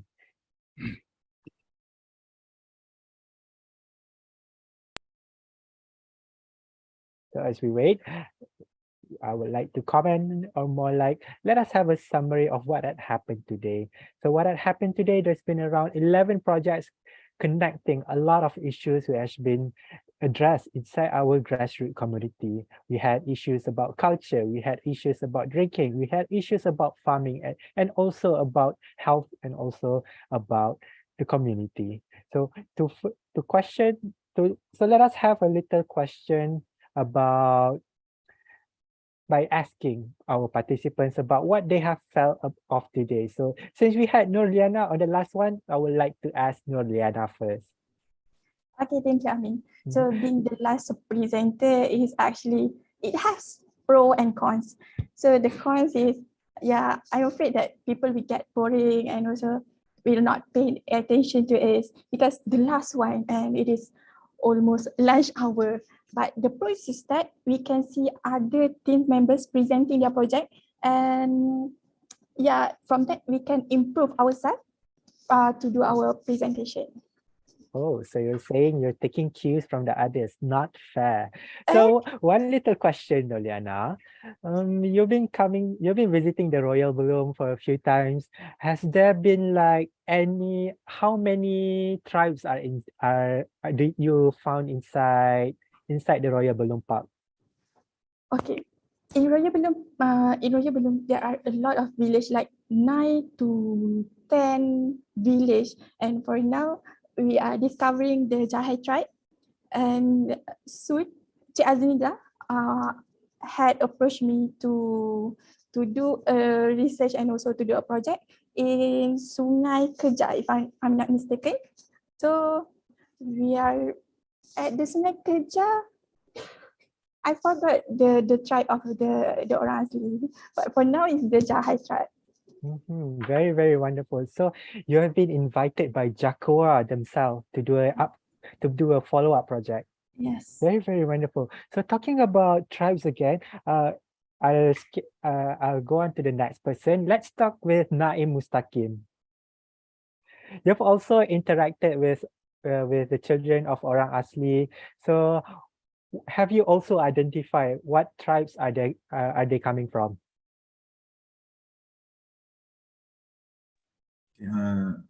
Thank you, Mr. Amin.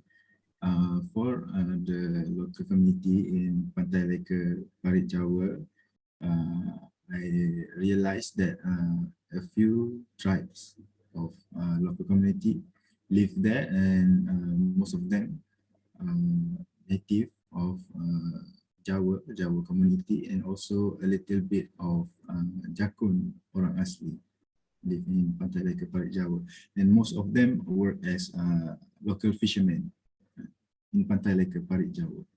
So we had a great experience working with them, and we also learned a few things about their culture. Interesting. Do you know any words from Jawa? Jawa, yes. I learned a little bit words like West Mangan mean do you already eat, and also like Tresno means love, and I already learned a few words from them. So I guess you're also learning a lot from them. All right, thank you very much, Nair. So we have already two teams talking about tribes, and whether we like it or not, I'll have to bring this out to Jonathan. So Jonathan, how are you? I'm doing good. How are you? Awesome as well. So we have heard about your project where you're documenting about the tribes and everything.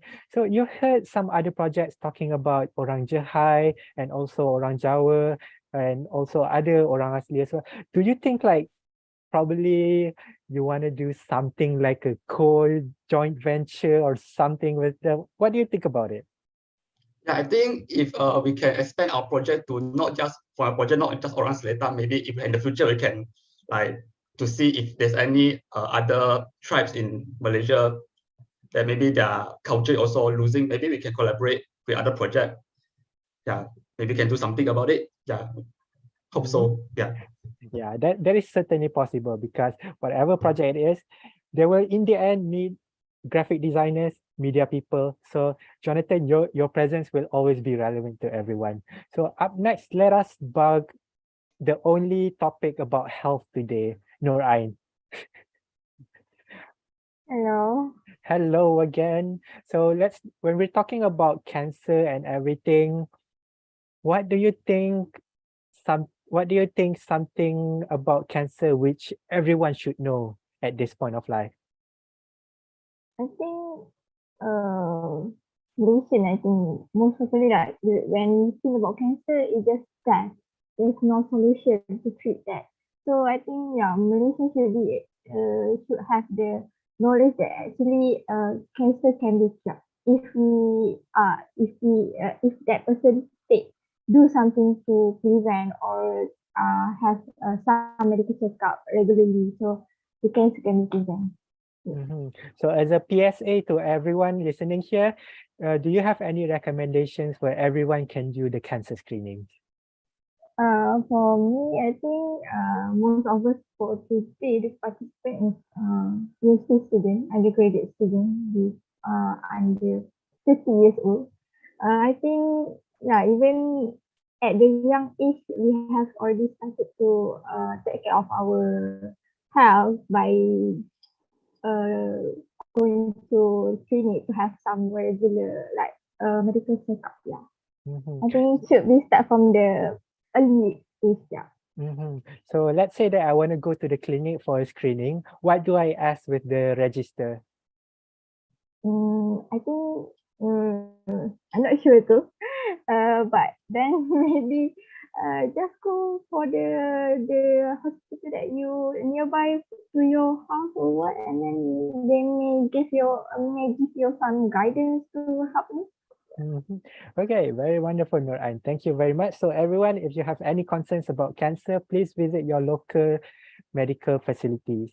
So up next, when we're talking about health, people usually talk about physical health, but not really about mental health. So next up is Carmen, When the Dog Hits Me, a very interesting theatrical performance about depression. So for everyone who doesn't have a background of theater, people do not really know how long the preparation it usually takes, and people do not usually know what are the effects of being the character itself. So a little bit of question to Carmen. So firstly, how long did the actors train before doing the performance?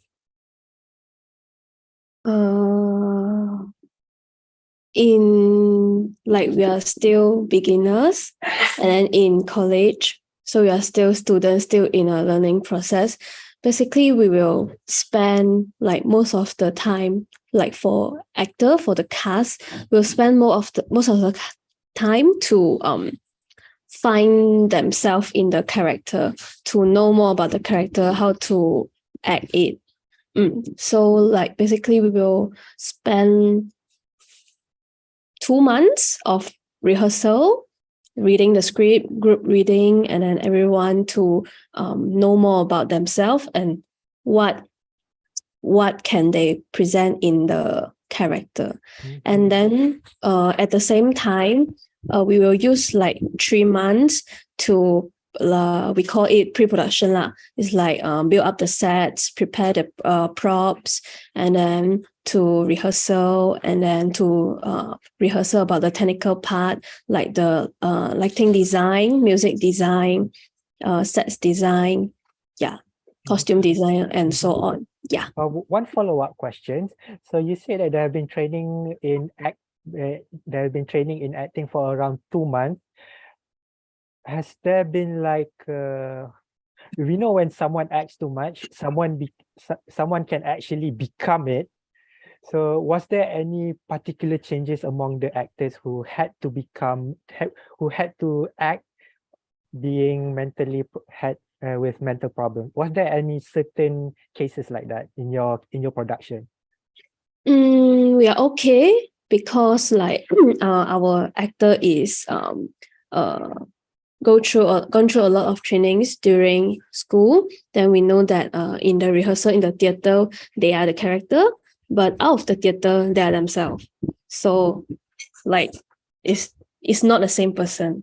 So they didn't too involved in the character. So everyone is well before and after. Thank you very much, Carmen. So up next, who have I not budded that? Okay, so we have few more projects. One is about education, one is about solar lights, and one is also about animals. And someone just turned off. It's Atika, wasn't it? Oh, no. It's not sure. Okay, so let's have a talk with Atika. So Atika, so you're learning in UMS, if I remember correctly. So if I seem to forget the name of the school again. Do you mind reminding us what is the name of the school? SK Kokol. Okay, SK Kokol. So you built a wonderful reading note on top of SK Kokol. So do you mind, like, I don't have a good idea how SK Kokol is. Do you mind sharing with us what this environment is, how it looks like and everything? Okay, SK Kokol is located far away from the city. So if we want to go to SK Kokol, we need to go to the hill. I think if Sabah people know about Kokol Hill because there are tourist attention there. So there are ecotourism for sure. If so SK Kokol is near to the ecotourism. So a little bit of follow-up. You said that it's a tourist destination. Well, from KK International Airport, how far would it be? For me, I think more than 50 kilometers because so far away lah from KKIA. So if let's say that I'm traveling by road, would that be like 1 hour or is it like 2 hours? 2 hours. Oh, 2 hours. So that's a little bit because far. actually it's not far from the city. We need to go to the hill, so the transportation need to be good. Yeah. So it's more about the transportation and the road. Very, very challenging. All right, up next, let us have a chat with Aiman Razwan, heart to heart. Yes, I'm here. So you've been meeting and greetings with the orphans in Yayasan Anak Yatim Kelantan. And was there like, do you mind sharing with us if it's not confidential? Or why was there, are the children, the orphans, like orphans without both parents or without one parent? So what is the story? Here I want to share one, I think the most sad story lah. One of the student I interact with, she said that she lost both of her parents, and the yayasan people found her at if you all know Pasar Siti Khatijah at Kelantan. They found her there. She was alone, and the yayasan people brought her to the yayasan Pendidikan and take care of her. So how is she today? She doing great there. Her age is now 13 years old. They found her at her age at what she said 8 years old. So she's been like 5 years on her own. Yes. Did she remember how she ended up at this Pasar Siti Khadijah? She said that she doesn't have her parents ran away, and she doesn't know anything of the parents, and then she ended up at the Pasar Siti Khadijah. So very, very deep story, and it's very hard for us to hear, and even more so for the child itself.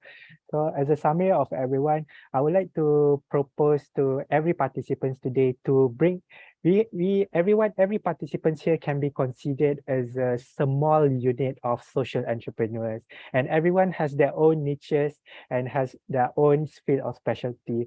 I would like to suggest everyone to try to consider working together. As an example, we have a book person, as a media person, we have a theatrical performance, we also have field help also about agriculture and about everything. Try to think up together, think larger, try to work together, and who knows, instead of just being a unit, all of you 11 teams today can become an office. Is that really? But you get the point. So thank you about it. So now, since our judges are back, I'm sure everyone is excited to know which projects are our judges' favorite today. So without further ado, I would like to invite Professor Madhya, Dr. Wan, to announce their selection. Prof, if you would please. Thank you so much, Al-Amin. First of all, I would like to congratulate everybody. Every one of you is a winner today.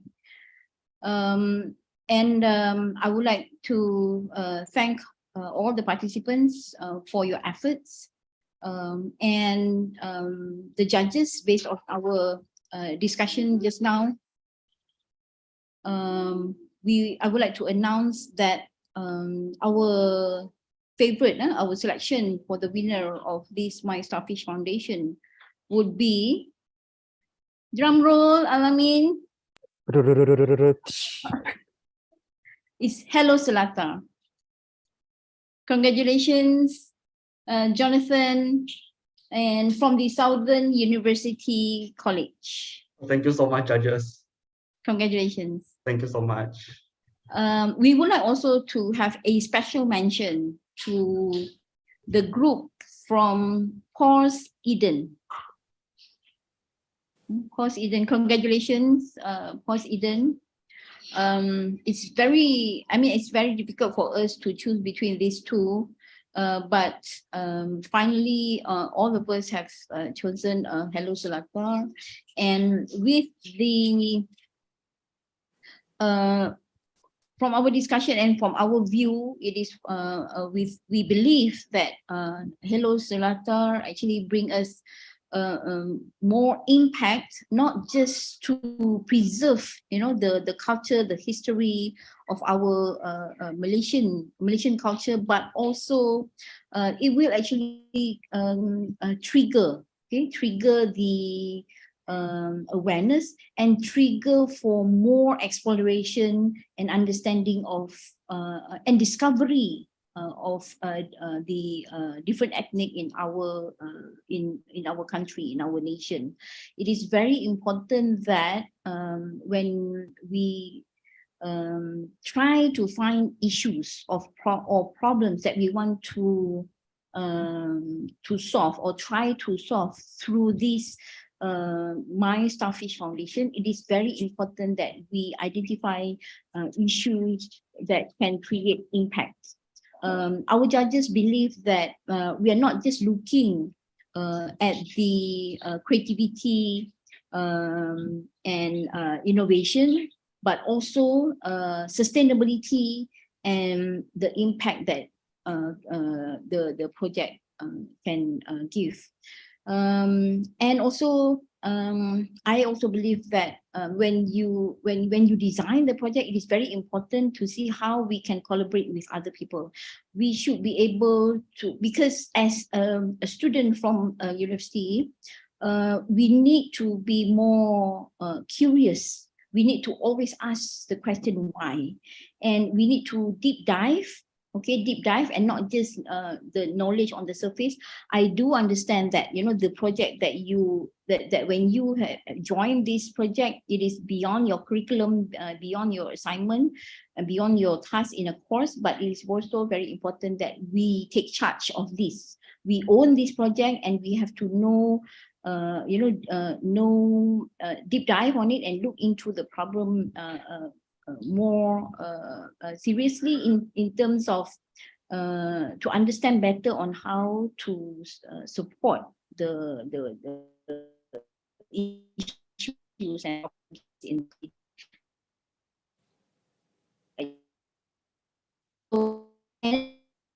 So if you have finished, it is for to be able to plan on how this project can be sustained, and then based on that, because I do also believe that you're doing this because of your passion and of your interests. So this passion and interest should be contagious. You should get more people to work with you, and from there, you can plan on to upscale the project. Then the impact will be bigger, and I'm sure that my Starfish Foundation always be with you to support you. So congratulations again to all, and thank you everybody. Thank you very much, Professor, for the announcement just now. So up next, we would like to invite Jonathan Ashuto from Team Hello Seletar to give a short commemorative short speech. If you please, Jonathan. Oh my God, I didn't expect this, so didn't prepare anything, to be honest. So firstly, I want to thank my Starfish Foundation and the judges for believing in our project, for supporting our project in the first place. And shout out to Mr. PK and Mr. Wong for the support given in the first presentation. They want us to push us more to do not on just book and create awareness. And eventually we now partner with Think City to create awareness campaign. So thank you so much. And secondly, I would like to thank our advisors, Mr. Jack and Ms. Kerr, for guiding us and teaching us all they could for us as a team to proceed this project from start to now. Yeah, so thank you very much to our advisor and to my Hello Seletar committee. Really appreciate all the hard work that you put into the project, for believing in me as a project leader, because this is my first time being a project leader, so I have zero knowledge in leadership. So they believe in me, and then they taught me a lot throughout the process. So without you guys, this project wouldn't be what is it now. And finally is all the supporters and all the sponsors who have believed in our project, and without you guys also, we wouldn't have made it this far. So yeah, thank you so much. And also congratulations to all the projects today. Yeah, you guys also did a very good job putting your effort into making Malaysia a better place. So shout out to you guys too. Yeah, so that's all from me. Thank you very much. Thank you very much, Jonathan. People have trusted you, and you have returned the trust multiple fold. So up next, we would like to invite our special mention team, Pause Eden. So if we would like to invite Joanne to share a little bit of commemorative speech too for us. If you please, Joanne. Okay, this is unexpected also lah. So I would like to thank my whole team for sticking throughout the whole project. I know that it's really, really hard for everyone, as it is a project that's not for people but for animals. So I think our message to everyone is we want to spread we want to tell everyone that we should give out to the community, and not only like care about ourselves, but we have to take care of people, have to take care of all the animals. So our Pause Eden project is not only making wheelchairs and not making bamboo structures, we also want people to care. So yeah, thank you so much. Thank you very much. That was Joanne from Pause Eden. And with that, thank you, judges, and congratulations to the selected projects. With the announcement just now, officially marks the end of the final presentation. On behalf of my Starfish Foundation, our judges and our partners, we would like to extend our heartfelt gratitude today to everyone for sharing their wonderful time with us, because honestly, your support means the world to us. Do follow us on social media, our Facebook, My Starfish Foundation, or Instagram, My Starfish Foundation without spaces, or even visit our official website, mystarfishfoundation.org.my. Throughout the last weekend and this weekend, we have seen how 20 undergraduate teams had changed 20 things in the world. Surely in Projects for Happiness, smiles, joy and relief has embedded onto the mind of our beneficiaries. With an everlasting wish to serve the community, my Starfish Foundation hereby would like to announce Projects for Happiness 2023. So if you're an undergraduate student with an idea to change your community, come and join us. Our teams today had made their impact and we are all looking forward to see yours. Head to the link shown, mystarfishfoundation.org.my to change the world. Ending today's program, I would like to recite in English pantun. Fainting of fire, hands will tire, but the bonfire stays to light the night. With a burning desire, all shall aspire to be the face to serve what's right. I am Amin. It has been a pleasure being your host for today. Thank you for joining us in Projects for Happiness 2022, where your action changes the world. Bye. Thank you. Great job, Amin. Thank you, bro.